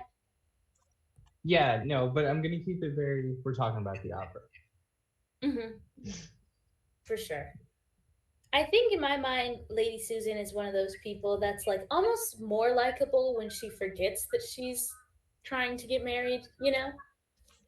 Yeah, no, and I think that Theophile is seeing that right now. Like she's getting into this and just kind of going off, and he's like, "Wow, you're like a really cool person when we're not courting." Mm-hmm, for sure. Yeah. And the rest of the family is there. Shearborn is there. Lady Fletcher, who he was sitting with earlier, is not there. I mean, promenading with earlier is not there, but the rest of the family is. Interesting. I'm gonna put that one in my pocket and take it back home with me. Okay. And Theodosia, how are you doing in your box? Yeah, I think obviously the arms don't go up because that's like a modern thing, right? But I think in my head, I've kind of like made it known that like Horatia can like kind of lean towards me so that she's like far away from Drawbridge. So I kind of have her like on my shoulder, Mm-hmm. and I kind of like have a hand on hers, and I'm kind of talking to Vivian, um, like sideways throughout all of this. Um, I think like during the kind of like period while everyone is like shuffling in, I kind of inquire about like her writing, like what kind of writing is she doing? Okay. Um, she she's going to like look at the opera and be like, well, it's not exactly appropriate to talk about in mixed company. And I am gonna like look down at the play. I'm gonna be like, this particular play, when it was written first in Italy, made use of the range of singing known as castrato. You familiar? No, I can't say I am. Castrating a boy so that he can maintain his boyish inclinations for high pitched singing. So I think whatever you have to say is probably fine given the context of what I've shared with you. Okay. Yeah, she's going to laugh and be like, but, well, you have a point. I write novels, uh, romance novels, and I do publish some of my shorter stories in periodicals. Okay. I think so I knew that she wrote before, so I think, but we don't hang out that much, so maybe some of this is like rehashing, But if you'll allow me to, I think I say like I've read um, some of your work uh, here and there. She definitely writes under a pen name. Oh, okay, she writes under a pen name. Mm-hmm. Then I'm gonna say like I think maybe I ask her that like is there anything I would have seen? She says like maybe I write under a pen name, and then I probably say like, oh well, then perhaps tell me what kind of romantic lead you find yourself most inclined towards writing, and I can see if I can suss out your pen name myself. Right. Of course. Right. Well, I write for sort of a periodical that doesn't have a high reputation among the members of our society, but then again, neither do I. And it comes out in stories, and well, there's romance and grisly murder and sort of bodices being ripped, and yeah, sometimes supernatural elements, certainly. And my God, I've never talked about this before. Yes. Well, and I write under a male name, of course. Fascinating. And I'm just gonna like kind of like smile at her and as like the like music is coming on and like the lights are dimming to tell everyone to like take their seats, and I'm gonna be like, if I have any luck at all, I'll manage to make one of those things happen before the end of the night. And then like the curtains are gonna like go down or go up. Oh my gosh. Okay.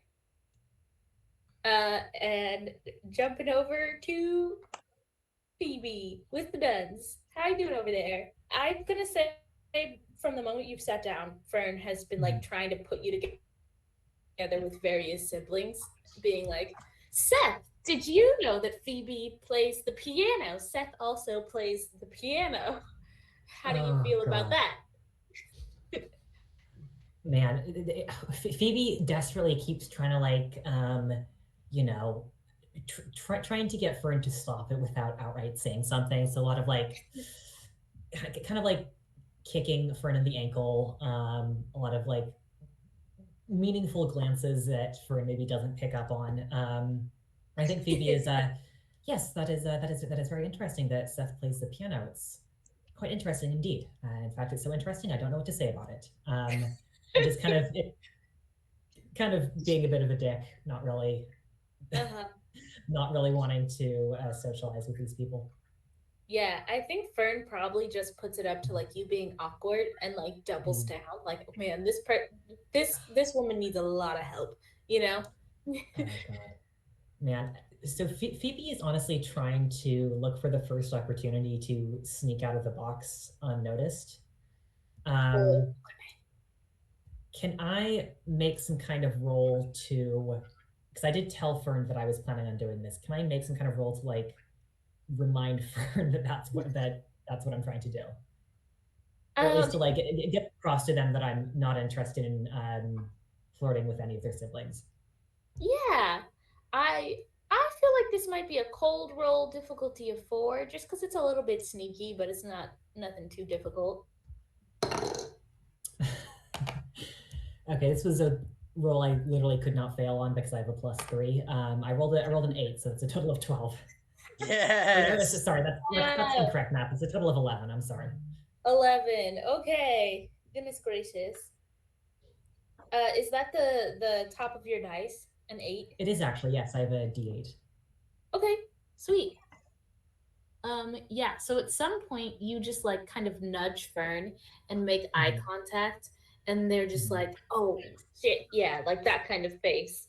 And they're just going to be like put a finger up and then say, yes, I'm very familiar with this opera.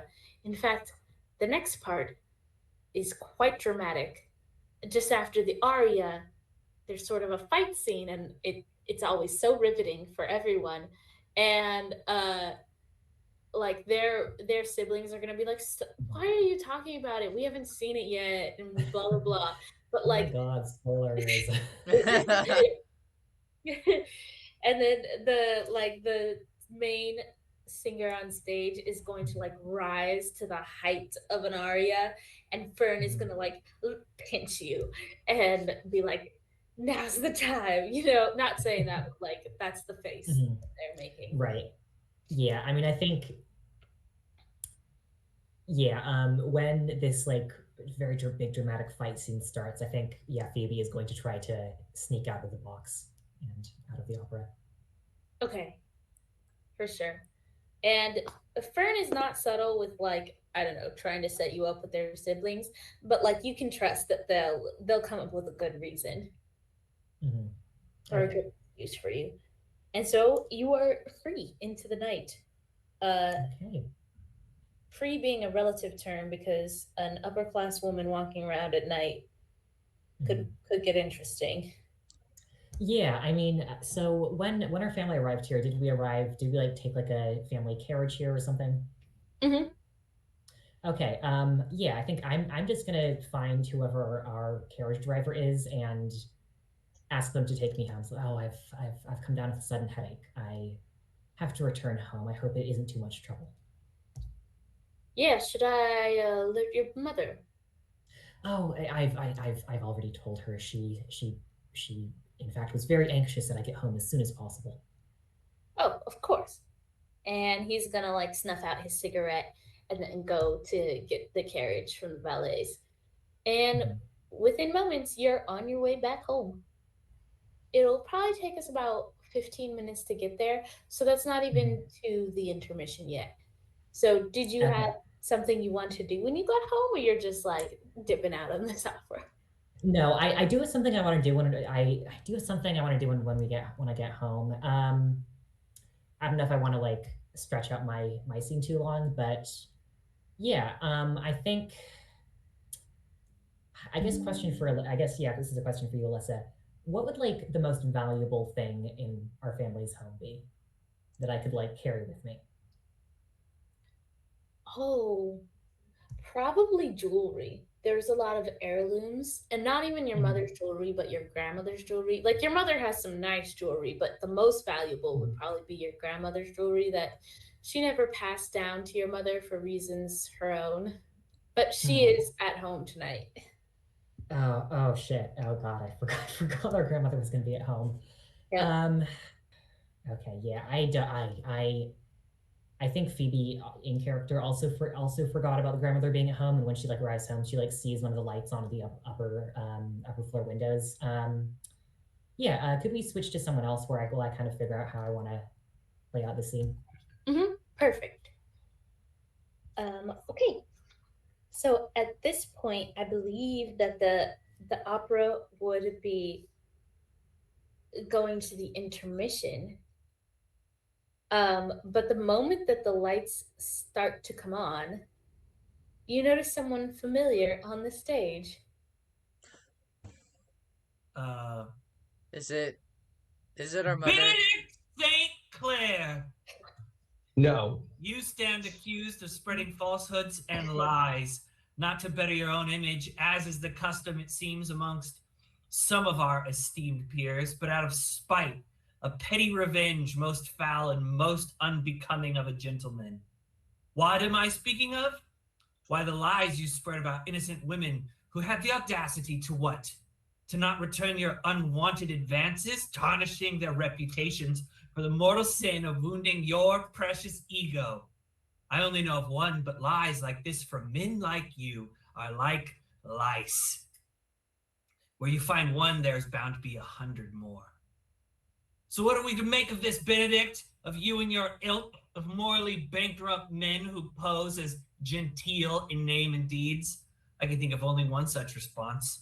I challenge you to a duel, to the death, after the second act, at the tolling of the 11th bell, with pistols. Accept my challenge or admit the truth. The choice is yours. Either way, the crowd will know what you truly are, a coward. And ladies and gentlemen of the evening, excuse me for the flair and theatrics, but I need to remind you, I am the daughter of a performer. And I point to our mother who's like on the stage behind me, just like happy to be out there.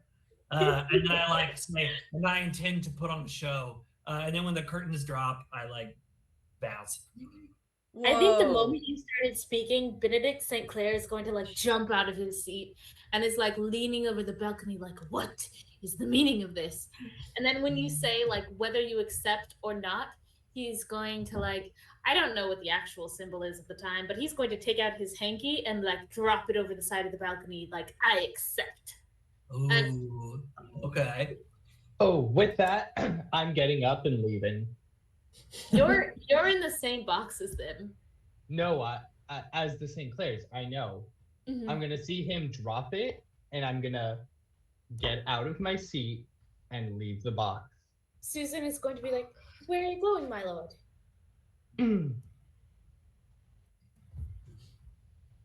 You don't need to know. And I'm gonna leave. Wow. Whoa. Okay. All the lights of there was sort of half lights on when this started, and now all the lights of the theater are going to go on, and everyone's going to step out to the lobby for the intermission. and someone's going to be circling with snacks and drinks and whatnot. But everyone is in an uproar. Like, this is not the quiet intermissions that you're used to. Everyone's like, "Oh my god," you know. I want to find Theodosia. Okay, Theodosia, did you go out to the lobby?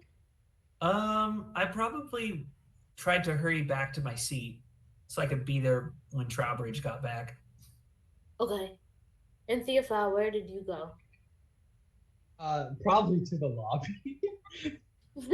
Okay, so you're looking around. There's a lot of people out here. Abigail, did you go out into the lobby as well? Yeah, I think Abigail also would have gone out to the lobby. Yeah, I think if I see Abigail, I would like ask her if she's seen Theodosia. Yeah, I think Abigail's gonna be. Abigail's gonna go. I haven't seen her. I haven't seen her around here. The last time I saw her, she was still in her box with that wretched Trowbridge. Yeah. Okay. I guess I'll go check the box then. And I'm gonna head towards the box. Oh yeah, it's just me leaning backwards against the back of one of the chairs while I wait for Trowbridge to come back with the others. Is anyone else in the box? No, I think they went out to get something to drink as well. Yeah, so I'm gonna like enter with a start. And then when I see it's just Theodosia, I'm just gonna like kind of like slowly just like slow down and start taking a couple steps. Just okay. Well, you brought a spare pistol then, haven't you? Not that I doubt your ability to kill the fuck. But if he happens to get one off on you, he is not. Let me put it like this. Are you Miss asking to be my Sinclair- second? Huh? Are you asking to be my second? Should be a second. I will not allow him to kill my sister and walk away. Not that I think you won't kill him. I have full faith you'll kill him. Please don't mistake my overzealousness for disrespect of your talents. I accept, under one condition. If it turns out that he has chosen as his second Sherborne, out of respect to Abigail, I would ask that we find someone else. Yeah, I agree. Yeah. Okay, perfect. We like fucking high five and shit. We're like, yeah, dude. Ah, ah. God, you guys are so cool. So cool. Okay, while Abigail is in the lobby, Sherborne St. Clair is going to be like behind a pillar, and he's just going to be like, Lady Scolthorpe. Abigail's gonna like look around, be like, "What the hell?" And then she'll see Sherborne, and she'll scurry over behind the pillar. Yeah, and he's going to be like, "You must forgive my presumption, Lady Scolthorpe. I understand that our families are now feuding, and as for the duel, well, never mind. I just wanted to say, because, well, it's very important to say what one is feeling when one is feeling what I am feeling. And I understand that you are betrothed, and I certainly wouldn't dream of ruining any happiness of yours. I just thought after tonight there may not be another chance because of one way or another my life will change. I love you, Lady Scolthorpe, most ardently, and I understand that you're betrothed, and I just wanted to let you know that you've been a friend the past few months when I needed one most. I think I think Abigail's gonna cut in at that point, and she's going to basically sigh and very misty-eyed and be like, I'm so happy to hear you say that. I didn't know how to tell you any sooner, but I think I have fallen for you as well, Shareborn. And had things gone differently, uh I I definitely want to be with you. But I don't know what to do as of right now. But I want to be with you. Romeo and Juliet, who? He's just going to be like, so do you intend to marry him then? I don't know what else I can do. If I could, if you, if you, do I intend to marry him? I mean, I don't, how do I say this?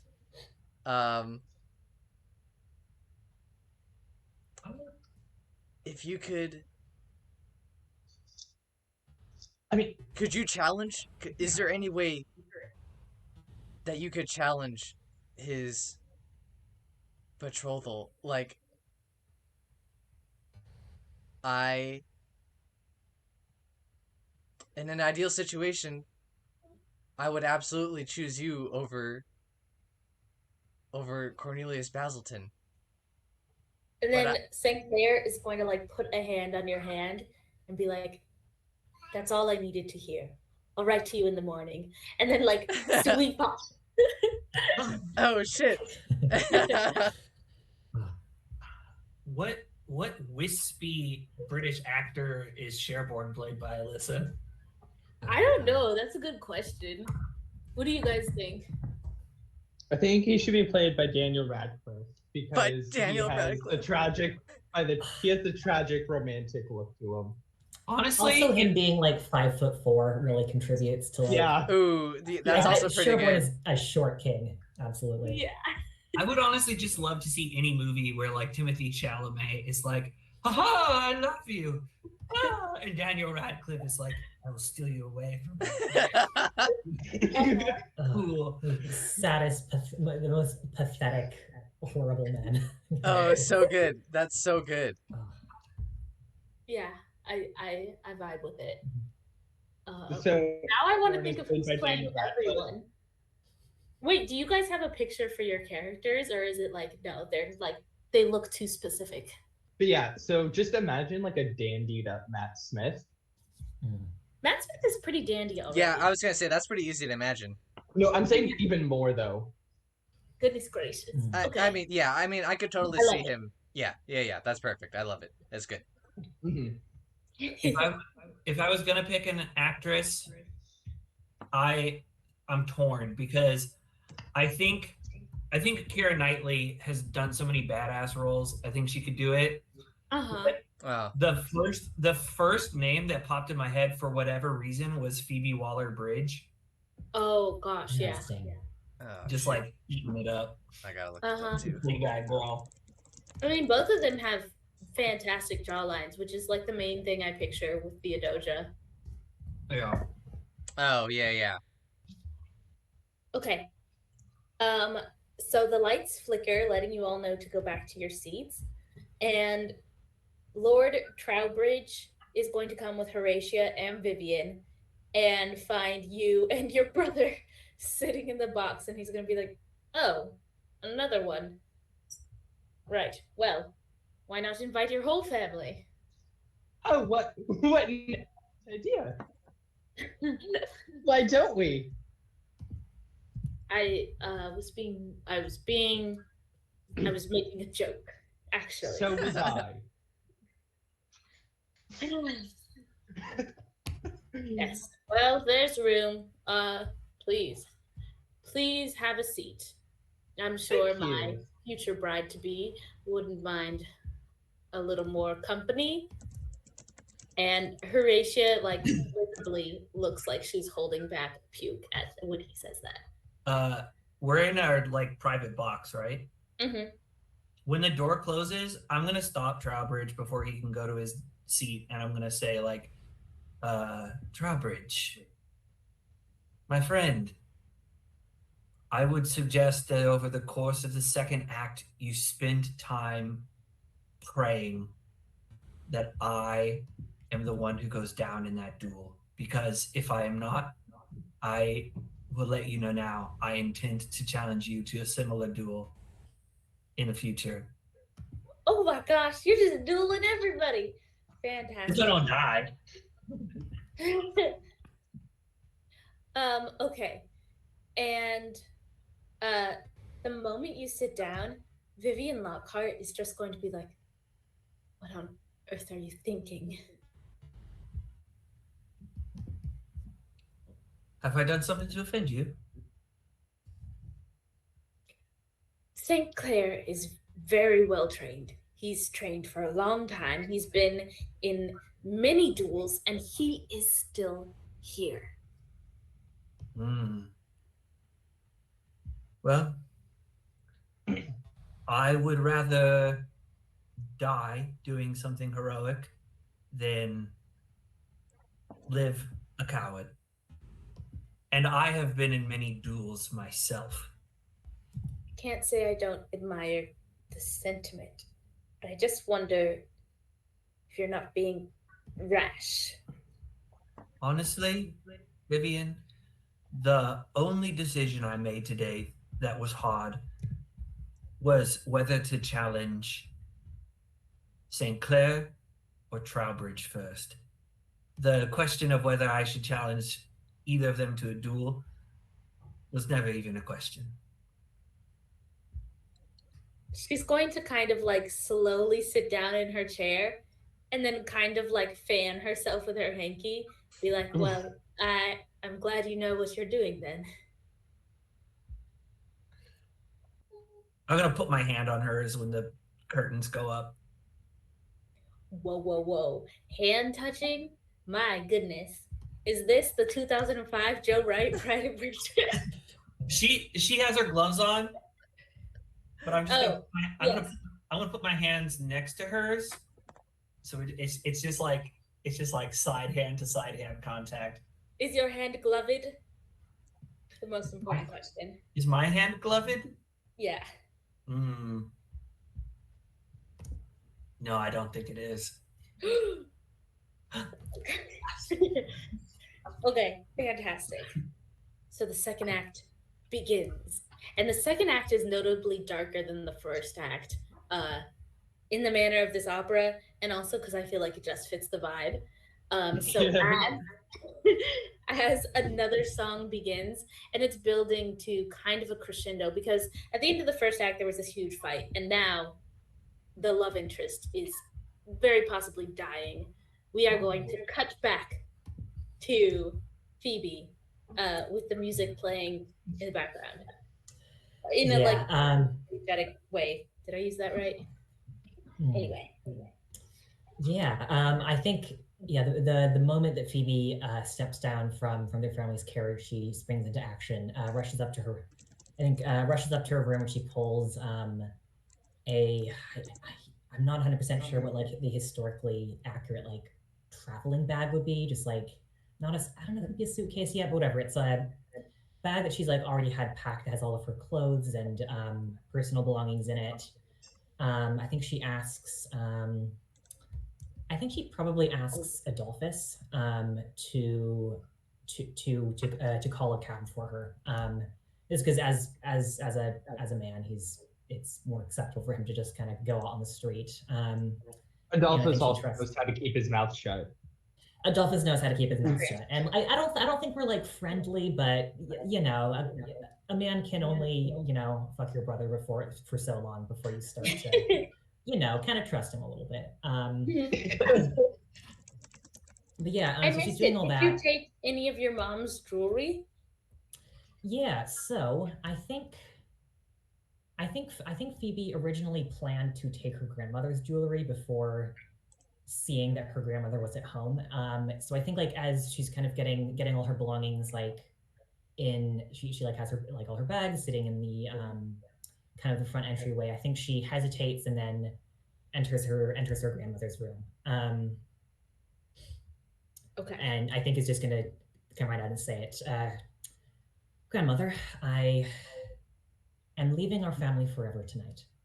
I know I have no reason to expect your assistance, but if you want to be rid of me, as you have so clearly indicated many times in the past, I would request some financial assistance. Your grandmother, who was like laying in a semi-dark room with like a wet towel over her eyes, is going to like shove the towel back on her head. And this is the first time you've seen her without makeup in probably ever. And she's just going to sit up and be like, which one is that? And then get It's her Phoebe, grandmother. Phoebe. Your Phoebe. least favorite grandchild, remember.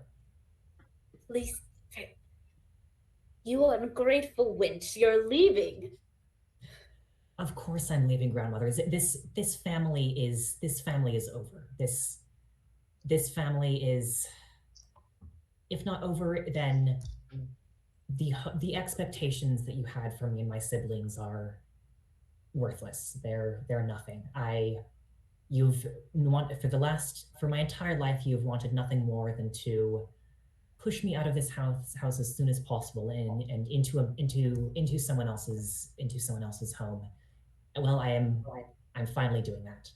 I think Phoebe doesn't wait for her grandmother to respond and just walks over to like her dresser and starts going through her jewelry box.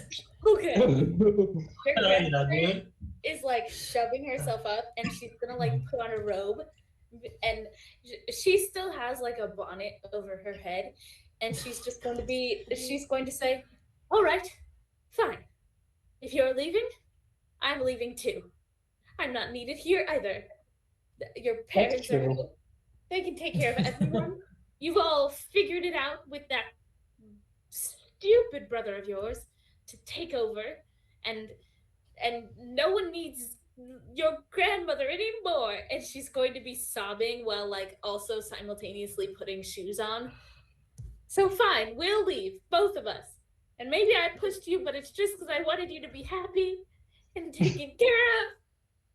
And no one appreciates what I do. And so your parents are here now, and I'm sure they'll let you run all over town and do whatever you want. And no one needs me at all anymore. Alyssa, careful, your childhood trauma is showing. Oh God. Grandmother, I'm sure that's not true. Abigail still likes you very much. Abigail. Well, a little bit. You think I haven't seen her eyeing the St. Clair boy? I tried to only because you promised her to someone she did not care for against her will, without her knowledge. It's that kind of thing that makes us hate you. I promised her to someone who was set to inherit. And all I ever wanted is for you to be taken care of. But I guess that wasn't good enough, and she's going to like yank her bonnet off, and her hair is very short, and yeah, there's a wig sitting on her dresser. And she's going to like pull out a coat and put it on, and like several scarves over her nightgown, and be like, fine, we're both leaving. And she's going to yank her bag down and start throwing clothes into it. Grandmother, don't be ridiculous. You're not leaving. You're not leaving with me. You can't stand me. Do you want to spend the rest of your life living with me and my half-dead husband? No, you don't. So stay here and you will be provided for. You and your half-dead husband at least will need me. You'll have children. No, we won't.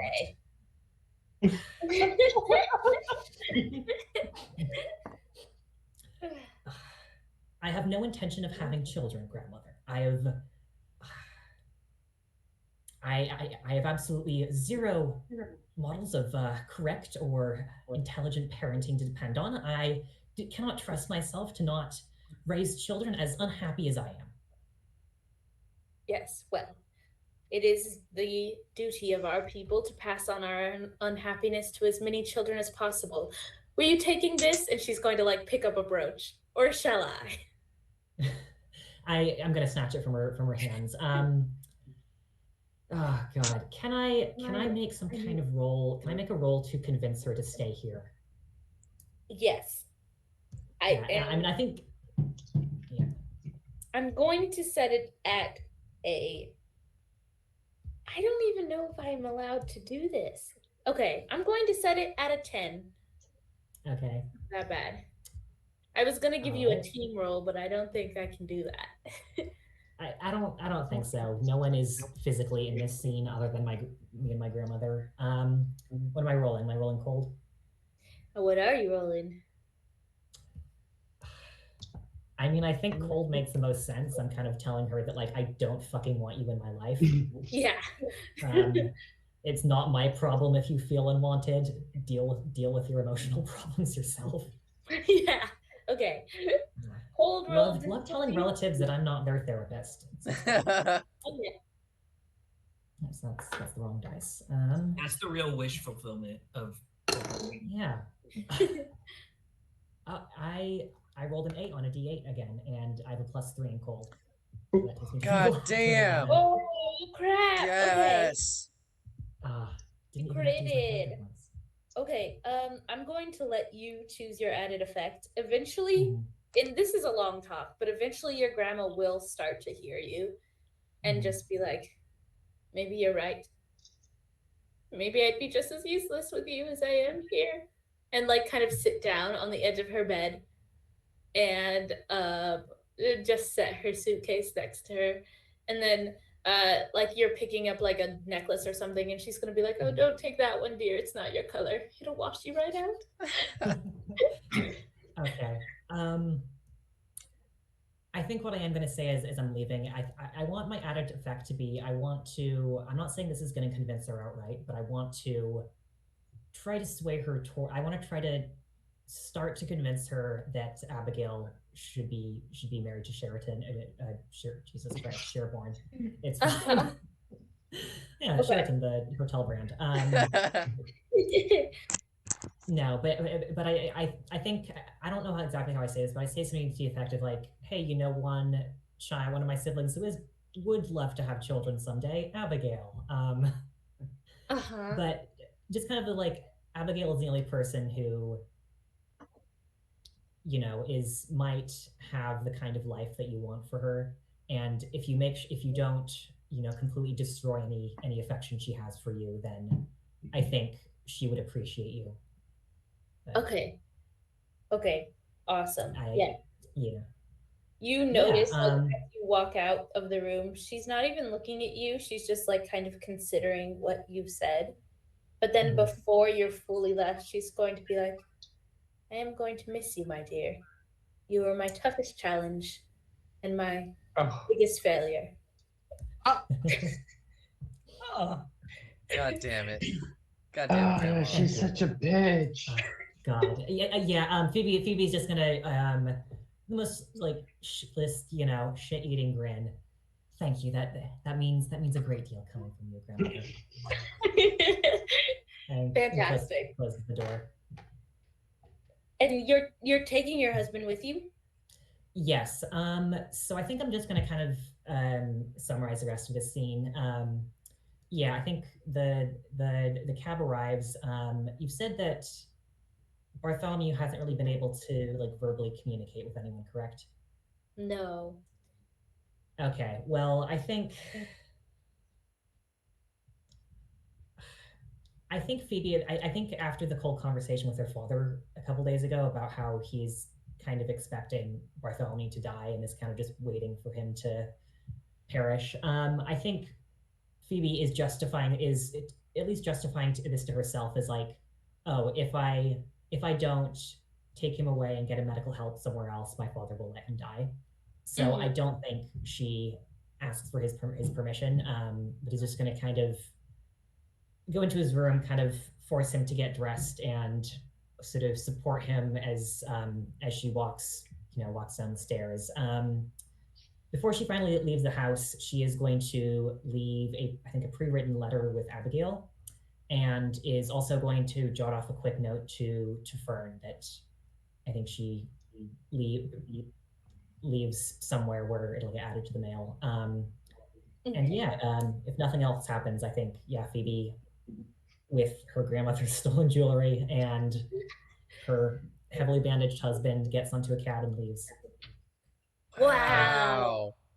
Goodbye, Phoebe. Like, Oh you know, yeah, no. if it sucks, hit the bricks. All of you guys are doing plot twists in the final act. Okay. I mean, yeah, it's the final episode. Final act. It's the Yeah. 11th hour. Yeah, I Fantastic. wasn't even like explicitly planning this until like 10 minutes into this session. I was like, oh, I should just leave. Oh shit. That's crazy. That's so cool.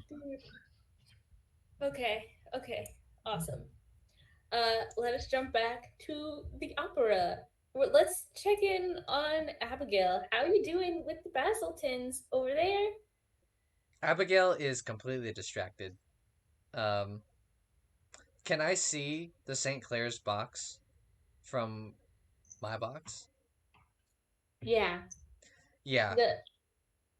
Everything's at a little bit of an angle, so you can like tilt and see anybody. Yeah. Basically, I feel like Abigail just keeps leaning over and looking at the St. Clair's box and trying to like catch glances with Sherborne. And now where I was like semi paying attention to Cornelius, now I am not paying attention to Cornelius. I am just giving him the shallowest yeses and nods, like, oh yeah, that sounds good. Yep, uh Just Timothy Chalamet, blah blah blah blah blah blah blah. yeah, he's just like And talking then like just slow push on Daniel Radcliffe's beautiful blood. Yeah. And Ex- like Airborne's eyes are often on you as well. Like the amount of times you make eye contact with him is uncanny. okay, that's perfect. Yeah, so we're both very much like on the same wavelength, I feel like, and we're just like kind of vibing from afar. Yeah, for sure. And now we're playing the like tragedy song of the opera because a homeboy on the stage died, and the music is getting very soft and like reflective, and it's still in Italian. You don't know what they're saying, but that's the vibe. Oh shit. Well, okay. Should I don't know. Should I cause a scene? Should I cause a scene? Should you? Everyone else is. I feel Why like don't we we call this around if not to roll in it? Oh shit. Shit. Okay. Fuck. I wasn't planning on this. This is just coming to me. Um I think I'm gonna stand up. I think Abigail's gonna stand up. Lady Basilton will like stand up with you and be like, "Are you okay?" And then everyone in the box will rise, and Cornelius is going to be like, "It is pretty hot in here. We can take some air, my darling." I'm gonna say yes. Yes, that sounds good. Why don't you come with me, Cornelius? And then I'm gonna be like, please. I'm gonna turn to the rest of the Basiltons. I'm gonna be like, please don't worry about us. I just need to speak with Cornelius for a moment. Lady Basilton is going to like wave a hand, and then a maid who's standing at the back of the box in case anyone needs refreshments is going to like disconnect from her peers and like follow you guys out. But yeah, do you go out to the lobby or do you go all the way to the outside? No, I think I just go to the lobby. Cornelius is going to say, "I understand you completely. It was getting quite hot in there for me as well." And he's going to like brush your arm with his hand. Oh shit. I mean, okay, Abigail. Okay, okay, Abigail's gonna do something that Devon would not do. Abigail is going to shrug off, his touch, and be like, Cornelius, this is not going to work. I am breaking your betrothal. Well, I don't This- know what you're saying. Are you Um, feeling hysterical, my darling? On the contrary, Cornelius, I am feeling more clear in my mind than I have been in the recent weeks. I do not think that our pairing will work out, and I think it would be better if you found a more suitable partner, just as I have. He's going to immediately start sobbing and be like, perhaps you should go home early if you're not feeling well. No! Oh no! Oh, Devon feels so bad, but Abigail doesn't care. Okay. Abigail's like, Abigail feels a little bad. Uh, You are my muse. I'm so sorry, Cornelius. The way that you feel about me, I cannot reciprocate. I feel the way that you may feel about me, I feel towards someone else. Someone else. That's right. Oh my god. And he's going to sit down and like pull a little notebook out of his sleeve and start writing. Oh my god. Oh, this guy smells so bad. Yeah, he's the worst. Cornelius, I know I can Wait, only I don't want to forget. And then he's going to continue writing. Just walk away. Just walk away. I'm in just a second. I'm just gonna be like, I can only imagine. No, I understand how you feel, Cornelius, but I know that this feeling will pass, and you will How find. could you possibly understand? And then he's gonna like wipe his hand across his face, and the little bit of ink that was on his hand is gonna like smear across his eyes like running mascara. Oh God. What are you I doing know. to this poor man? I'm gonna be like, the man. I have a muse of my own, and I can only imagine what it would feel like. I understand what it would feel like if I lost that muse. But I am confident that you will find another muse to fill the void that you're feeling in your heart. But I feel like it wouldn't be right. It wouldn't be right for us to be together. Wow. I never thought this would happen to me. He's like looking up at you from the ground at this point, and then he's like, I suppose if that's the way you feel, I must let you be free to fly in the wind on the wings of fancy. I'm going to kneel down and put my hand on his shoulder and be like, you are a kind soul, Cornelius, and the woman that who ends up being your next muse and your partner will be lucky to have you.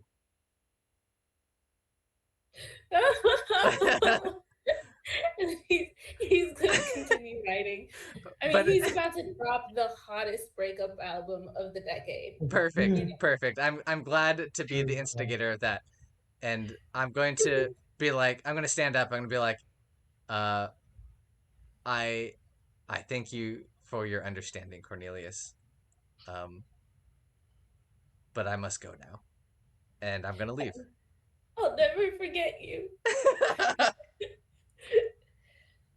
and what you've done to me. God. Abigail's She's okay with gonna have that. so much material. All I can think about is your grandmother at the end of tonight. I don't Your know. poor Grandmother's gonna be so upset. Oh man, she's in for a fucking doozy. Yeah. I've ever seen one. She has no. Oh my god. And then the duel that's gonna so happen. much. It's There's gonna so much. it's gonna be a lot. She's just gonna die. She's just gonna have a heart attack and die. That's It's what the it seems last like. thing she can do to guilt you all. Oh my god. Anyway, so yes, excellent. Where do you go after abandoning, or do you want us to jump back to one of our other people and then come back to you? Yeah, let's jump to someone else. I'm gonna think about where I want to go next. Okay.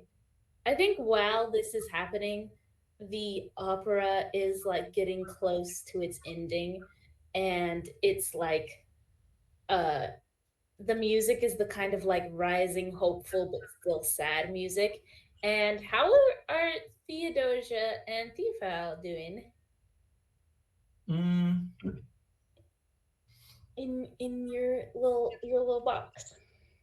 I don't know how Theophile is feeling. Theodosia feels freer than she's ever felt in her entire life. She said what she's gonna do, and now she's either gonna do it or she's not. Oh, Mhm. Like there are so many things in life where you have to waver on the right decision, like who to marry, when to leave, Yeah. to tell the truth about who you're interested in or not. And you know, she doesn't have to make any more decisions for the time being, at least not until 11 o'clock. It's a good feeling. Yeah. could I jump in just for a second? Yeah. I think I'm gonna go to Trowbridge's box. Huh? Abigail is.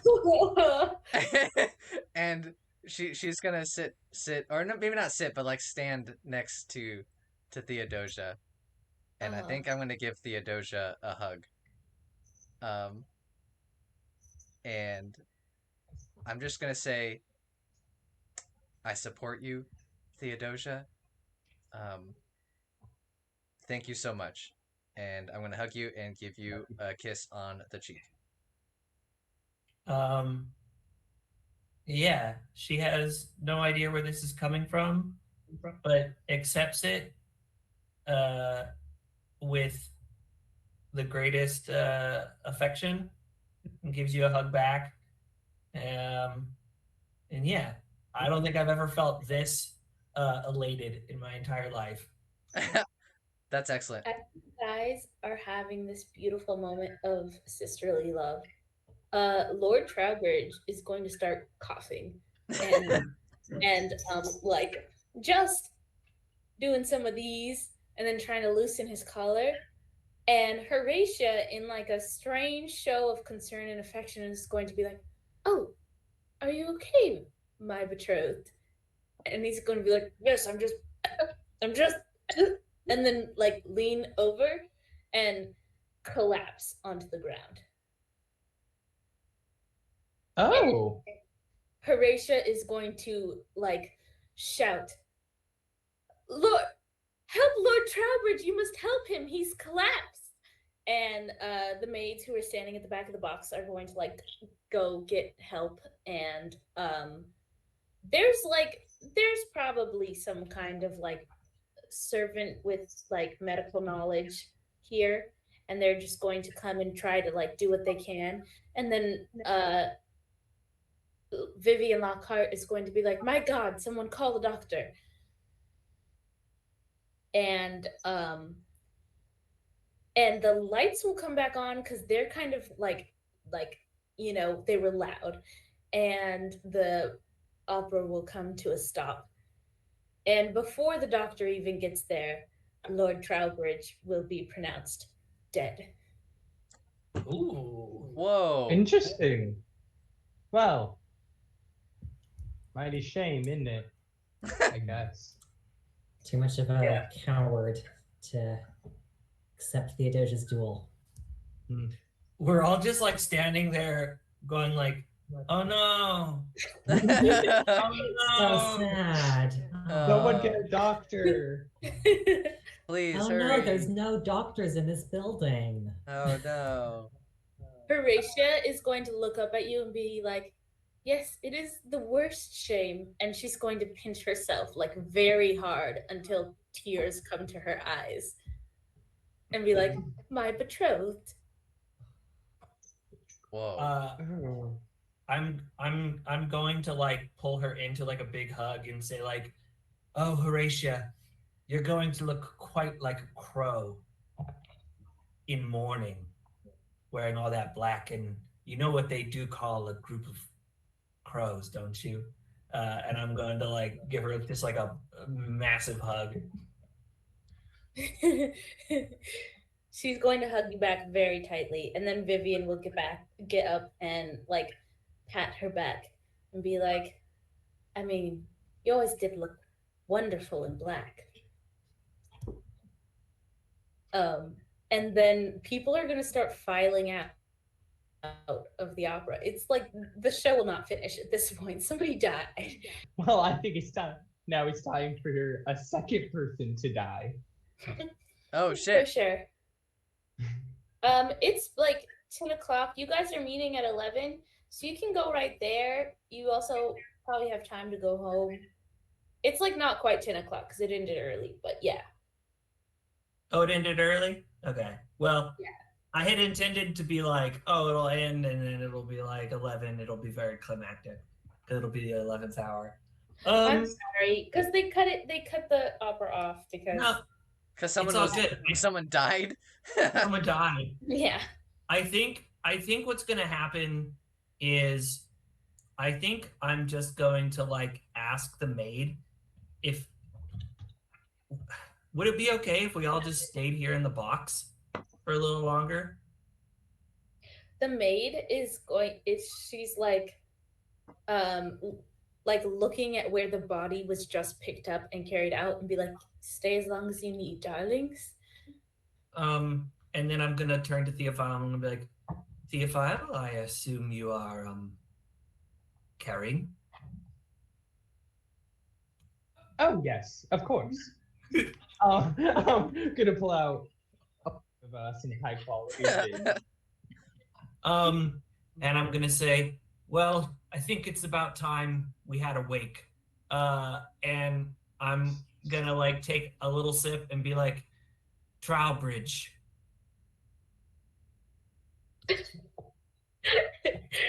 The nicest thing I can say about you is they won't need much dirt to cover you when you're in the ground.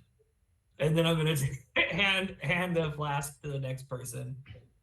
Yeah, if I will take the flashback, Trowbridge, you are one of the men of all time. Good. That's my favorite burn, honestly, because it takes a minute, to hit.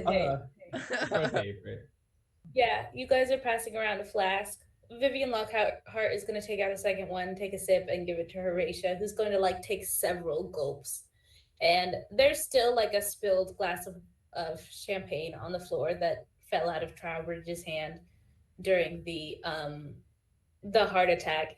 And Horatia's just going to like pick up the cup and like put it in the little purse pocket that like is around her dress and be like, what a tragedy. And then drink like more from the flask. Oh my god. And then I think at like 10:50, after just like kind of talking and shooting the shit for like a while, I kind of like check my pocket watch. And I like look at it and see it's like 10:50, and I like walk over to Vivian and I say, I'm sure this will all be terribly exciting inspiration for one of your stories. And rest assured, I'll figure out who you are. And then I'm gonna go downstairs to the duel.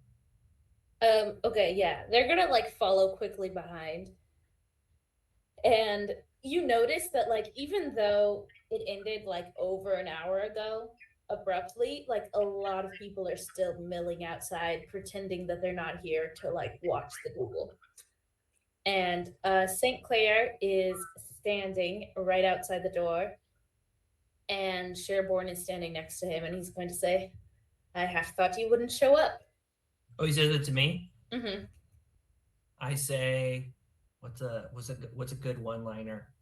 I just look at him and I go, for once, I'm absolutely speechless.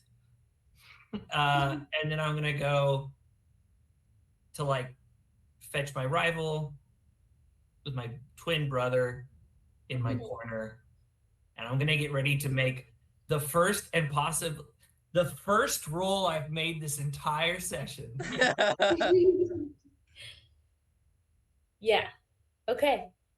I'm going to make this a body roll. Okay. Difficulty of I think this will be difficult. Difficulty of 8.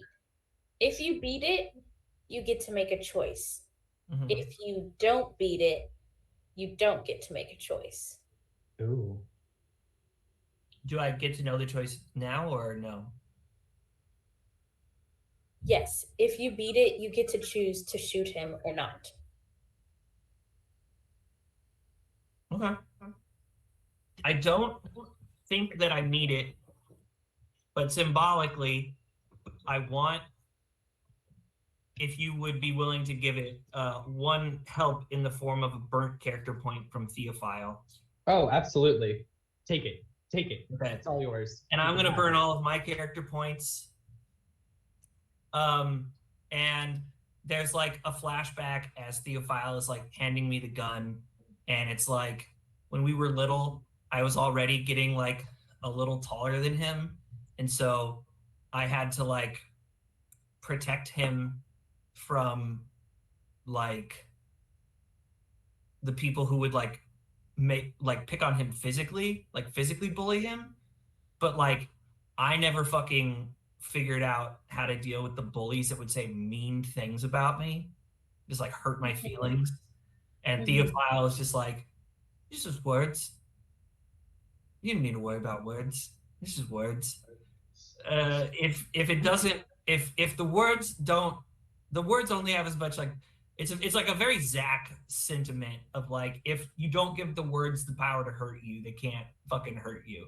Like if you don't give a shit, nothing fucking matters. Yeah. And I burnt all my character points. And I'm gonna roll. Which trait are you calling on?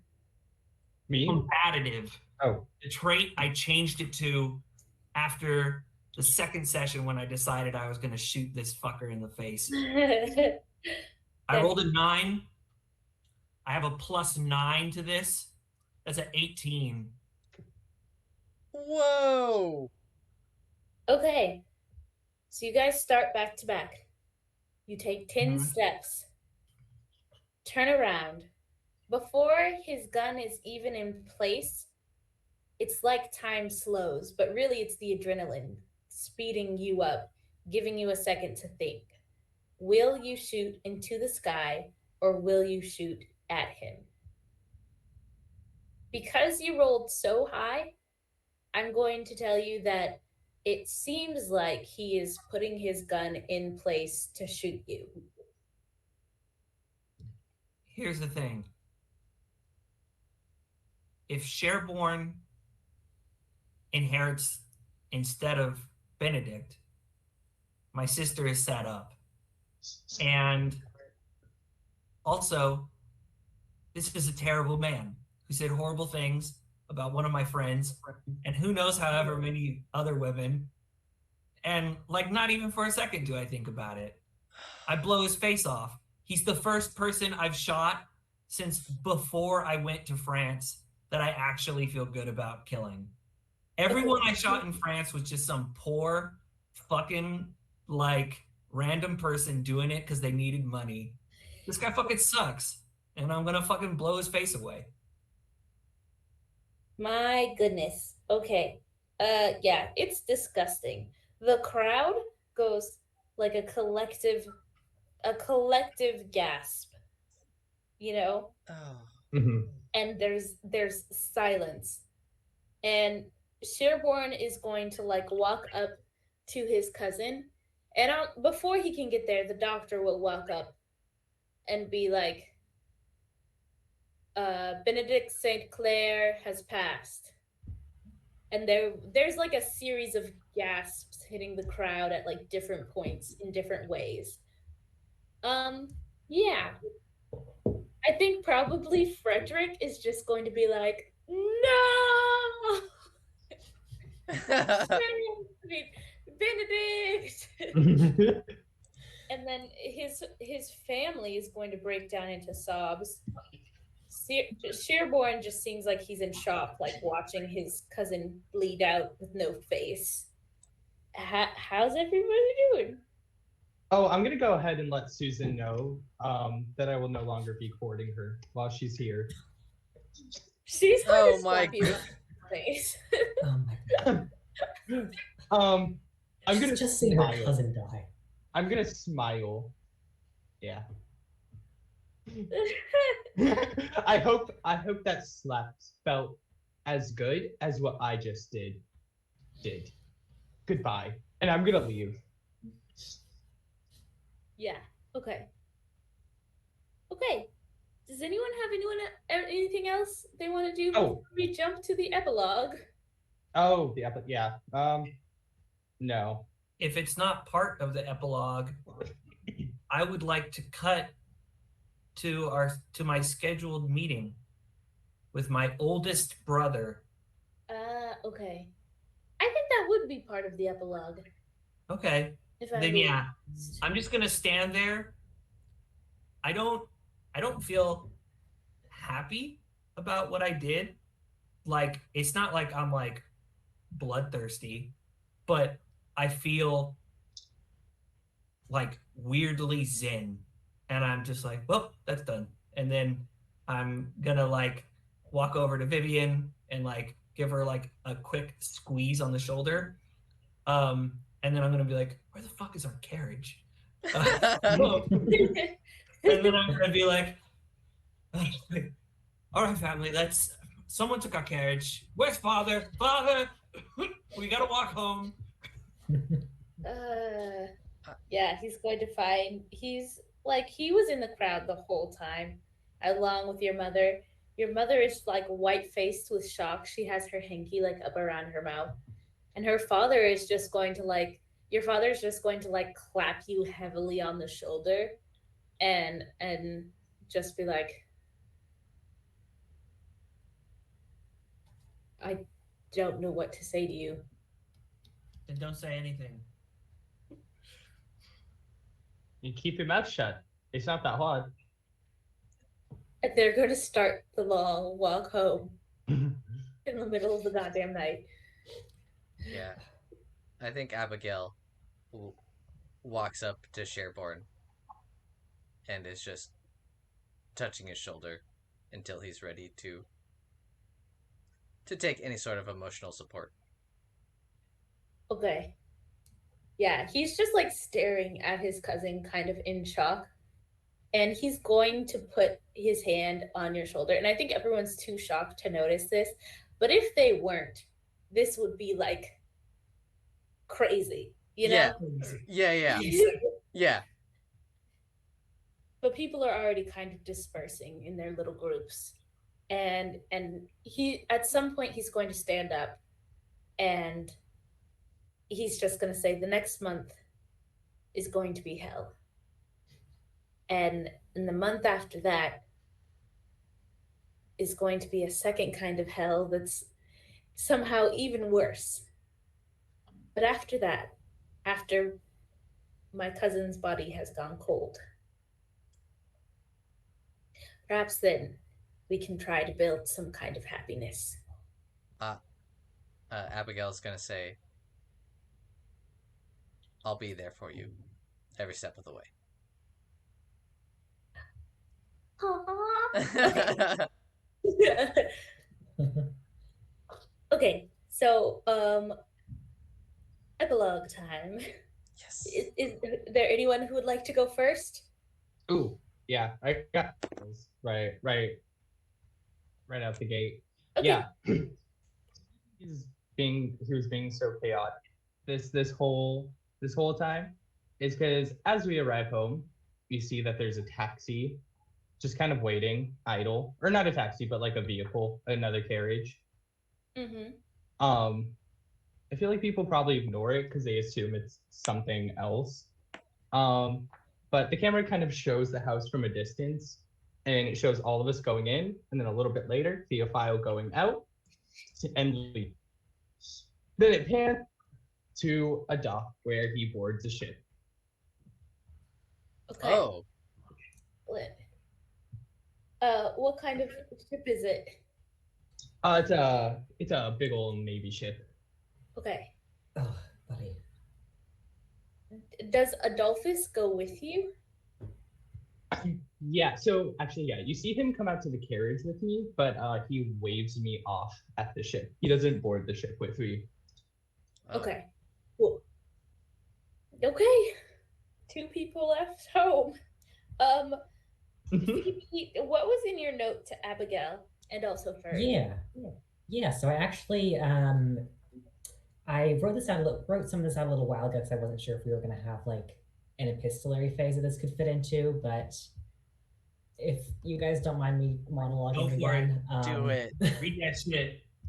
Yeah. I think Abigail finds this letter on her bed when she gets home, and this is maybe the first time in several hours anyone has realized that Phoebe has been missing for quite some time. Yeah, it says, "Dearest Abigail, I am optimistic that by the time this letter is open in your hands, I will be very, very far away. I hope you won't worry about me. I am more capable than I seem, or at least more capable than I was when I first left our father's home. I hope too that you will forward my apologies to Theophile and Theodosia. The rest of our family, well, let them think what they like. I have kept many things from you and the twins. More than I should have, less than I might have. You 3 might be my greatest confidence, and yet there were a few things that I ought to have told you a long time ago and did not. There is one confidence in particular that concerns you. I will make my point as simply as possible. 5 years ago, Mr. Blackwood, my future and my past husband, arrived at Gardenshire. Under Dr. Summers' tutelage, he visited Gardenshire Towers several times, both accompanied and alone. These visits were at first entirely professional, at least on his part. But over his first few months in Yorkshire, my darling Bartholomew's eye was drawn towards one member of our household in particular, and he began to search for less than professional excuses to linger around our family estate long after visiting hours should have been over. It was perhaps something of a surprise that he decided to confide in me, or perhaps it wasn't. Theodosia was rarely at home. Theophile recognized Mr. Blackwood did not share his inclinations and was largely uninterested in him. And you, perhaps it wasn't such a mystery why he decided to come to me. Out of all the Scolthorpe family, I was the one least likely to reveal his secret to the world and the most likely to help him. On that first point, he was correct. On the second, he was sorely mistaken. You know, I can't even remember what you thought of Mr. Blackwood, Abigail. Did you care for him in the same way he originally cared for you? Did you pay him no heed like Theophile? Do you even remember him, beside as a vague shadow who eventually spirited your eldest sister away to Scotland? Maybe I spoke truer than I knew when I told Bartholomew that you had no consideration for him. Maybe you would never have cared for him. Maybe you would have, but would have been wise enough to see the folly in marrying a commoner with no money, no family, and no name. I lied to him, Abigail. For your sake, I told myself at the time. For the sake of my own heart, I know now. I promised him I would convey his affections to you, did not, and then told him you had refused him as coldly and sharply as a woman could. You were 19, and no matter what grandmother said, you were certain to draw the eye of any eligible young bachelor in London. You didn't love him. You would have told me if you loved him, wouldn't you? It is very easy to slip back into the old excuses that I once told myself, that I told to Bartholomew when some secret pressing on my conscience drew me to confess. It doesn't matter whether or not you cared for him, but only that I deceived him, and you, for my own benefit. I would ask you to forgive me, Abigail, but I'm beyond that now. I hope for your own sake that this does not trouble you overmuch. If it does, then I am sorry for it. Only that this is the last great burden on my soul. Departed from Gardenshire, departed from our family home, I hope to shed the cares that have troubled me these last 5 years. This confession is in its own way selfish, and I cannot find it in me to apologize for it. I hope you are well and happy. If you are forced to marry that Basildon clown, I hope he develops a sudden inclination towards consumption. Whether or not you do marry him, I hope you find happiness with your Sherborne sooner rather than later. If you ever need a safe, humble but safe home to land in, write to me at Edinburgh. Your sister will always make room for you. Lovingly, Phoebe. And then postscript, because I realized I forgot about this, I entrust Horace to your care. Oh, oh, oh my God. A roller coaster of a letter. Oh, that's so good. In your epilogue, Abigail, you can say if you write back to Phoebe. I do also want to say real quick, I do write to Fern, and I kind of lay out the whole thing like, oh, my husband isn't actually dead. There's this whole family drama around that. Just to kind of follow up on that thread, because I did promise I would write to them and tell them what the fuck is going on. And what does your epilogue look like other than that as you run away with your husband for the second time?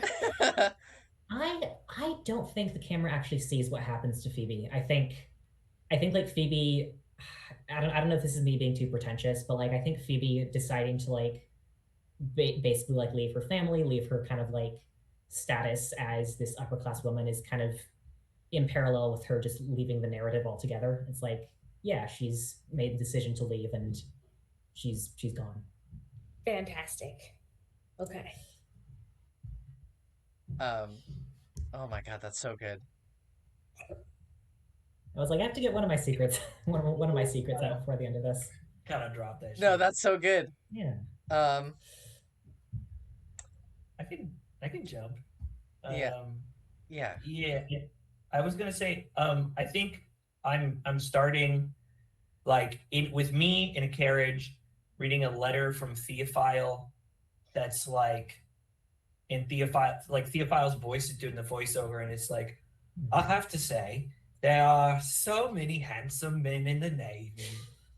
So many strapping lads alone with me on a wooden box in the middle of the ocean. And I'm just like, oh my God. Okay. Yeah. Good for him. And I like throw it down and I like get out and I go to meet with our brother Josiah. Mm-hmm. Also, from what I've heard, the Navy is very gay. That's why I'm like, it was fucking good for him. Yeah. I mean, signing up to be on a boat with just other men for a very long time. No women around? Yep. Like, I don't think it's a coincidence that like the like secret gay language was like passed around by like sailors and circus performers. Yeah, okay. for sure. So you go to meet Josiah. We see you at is it a cafe or I had it written down. It was originally I was going to meet him at the Cracked Tumblr, so that if it turned out that he had like nasty plans, I could be like, I could tell everyone that I saw you at like this gay bar, and your reputation will be fucking ruined. So like, I don't want to do it, but don't fuck with me. And then I thought better of it. I was like, no, we need to go into this with trust. And I told him to meet me at the Lockstep, where I met with Horatia and Vivian, like, or not Horatia, or Horatia, but not Vivian, Horatia and Margaret. Okay, yeah. So you get there and you see a man who, he's 30 years old. He has a beard and he's quite portly with like the dark hair that your father has and then the light blue eyes that your mother has. And he looks like he's been doing not terrible for himself, like just based on his outfit. He hasn't been starving. He looks honestly like a tradesman. And he's going to wave you down, and you see there's already like a beer sitting across from him at the table. And he's going to be like, thank you, Theodosia, for reaching out. I didn't know if we'd ever meet again. I say, I would that I could. I would have met you more frequently. I would have known you fully. Yes, well, our father did not want that to happen, but I still remember you as the little kid that would get into the most mischief on the most boring days and make everything a little more interesting. Um, but I have to ask what this all is about. I I read your letter, and I'm gonna be honest, I can't believe it. Our father hates me. Yes, well, as much as I'm sure that he hates you in the way that all men of his status hate things that remind them of the weaknesses in themselves. Um, he didn't just have one child, he had 5 children, and the other 4 are quite intimidating when we put our minds together. And I think out of all of us, it's only fair. We all agreed. We had a vote, very democratic in the American way. And we thought that you should take over. And I know that it doesn't matter what you do with it. We have given it to you, but I would be curious to know what you plan to do with the title. Well, I'm going to have to tell Josie. I have a wife, and we have a little one. I I think that I could be good at this. I'm a merchant, and I know a bit about business, but I'm sure it's a different scale being part of an estate. You must help me, Theodosia. I'm just gonna put a hand on his hand and say, "More than happy to," and then I'll cut it off there. Nice. Okay. And Abigail.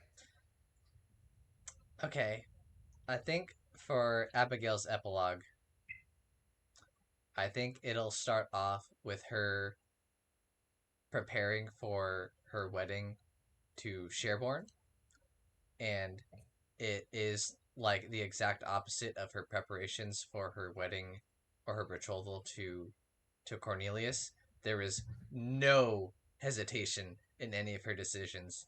She is going all out in all of her decisions, and she is making them rapid fire. But then I think she, after she makes like a final decision on like maybe like the color or style of flowers that she wants at the venue, she goes to her bedroom and she goes to the secretary where she writes her letters, and Phoebe's letter is still open next to a blank piece of parchment. And I think she begins writing, and I think that in general it's a letter that is about how she's happy about Phoebe's decision, and that she appreciates Phoebe's support, but that she too needed to confess something to Phoebe, in that she had noticed the advances her husband had been making on her before they had wed and eloped, and that she had also noticed that Phoebe was incredibly interested, but in a moment of weakness and in selfishness, one night she made an advance herself upon oh shit, Lord yeah, Blackwood. Lord Blackwood, and Definitely not a lord. yeah. Mr. Blackwood. Mr. Blackwood, yeah. Abigail made an advance on Mr. Blackwood, And I think what happened was it was kind of like maybe later in the development of like this whole relationship that you were having, and Mr. Blackwood rejected me on the spot, and that I have kept that a secret since that happened, and Abigail is super happy that you went for it and fully supports your decision, and regrets and Abigail regrets doing what she did, knowing full well kind of like the understanding of the whole relationship, and that she hopes that we can still maintain a relationship even if it's at a distance. And I think Abigail signs her letter and lets the ink dry and goes back to preparing for her wedding. Oh my god. I'm so glad Fucking- those secrets came out. This whole time, I've been like, oh my god. I know. Wait, Devon, did you like have that secret from the beginning? From the very beginning. Oh my god. Oh, God, that fucking rules. Isn't that crazy? I know when you. Oh my god, I know when you said that, I couldn't fucking believe it. No. Oh my god. Oh, that's so Yeah. good. I was like, while you were saying that, I was like, oh my god, that's some really fun improvisation. But no. No, it's been this way the whole time. I've been trying to get it to work in, but it never did, and then it happened. my Imagine God. if it never came out. Then I just have to be by myself. Like, Oh, this happened in the background. yeah. God. All right. Yeah, I feel like we Good job, don't see this on screen, but like Thank Phoebe you, Alyssa. definitely writes back. Yeah. Yeah. We don't have to know where Phoebe is to know that Phoebe writes back. Yeah. Okay. Good night, All right. everybody. Good night. Oh, Night. Thank you, Alyssa. Great campaign. that was awesome.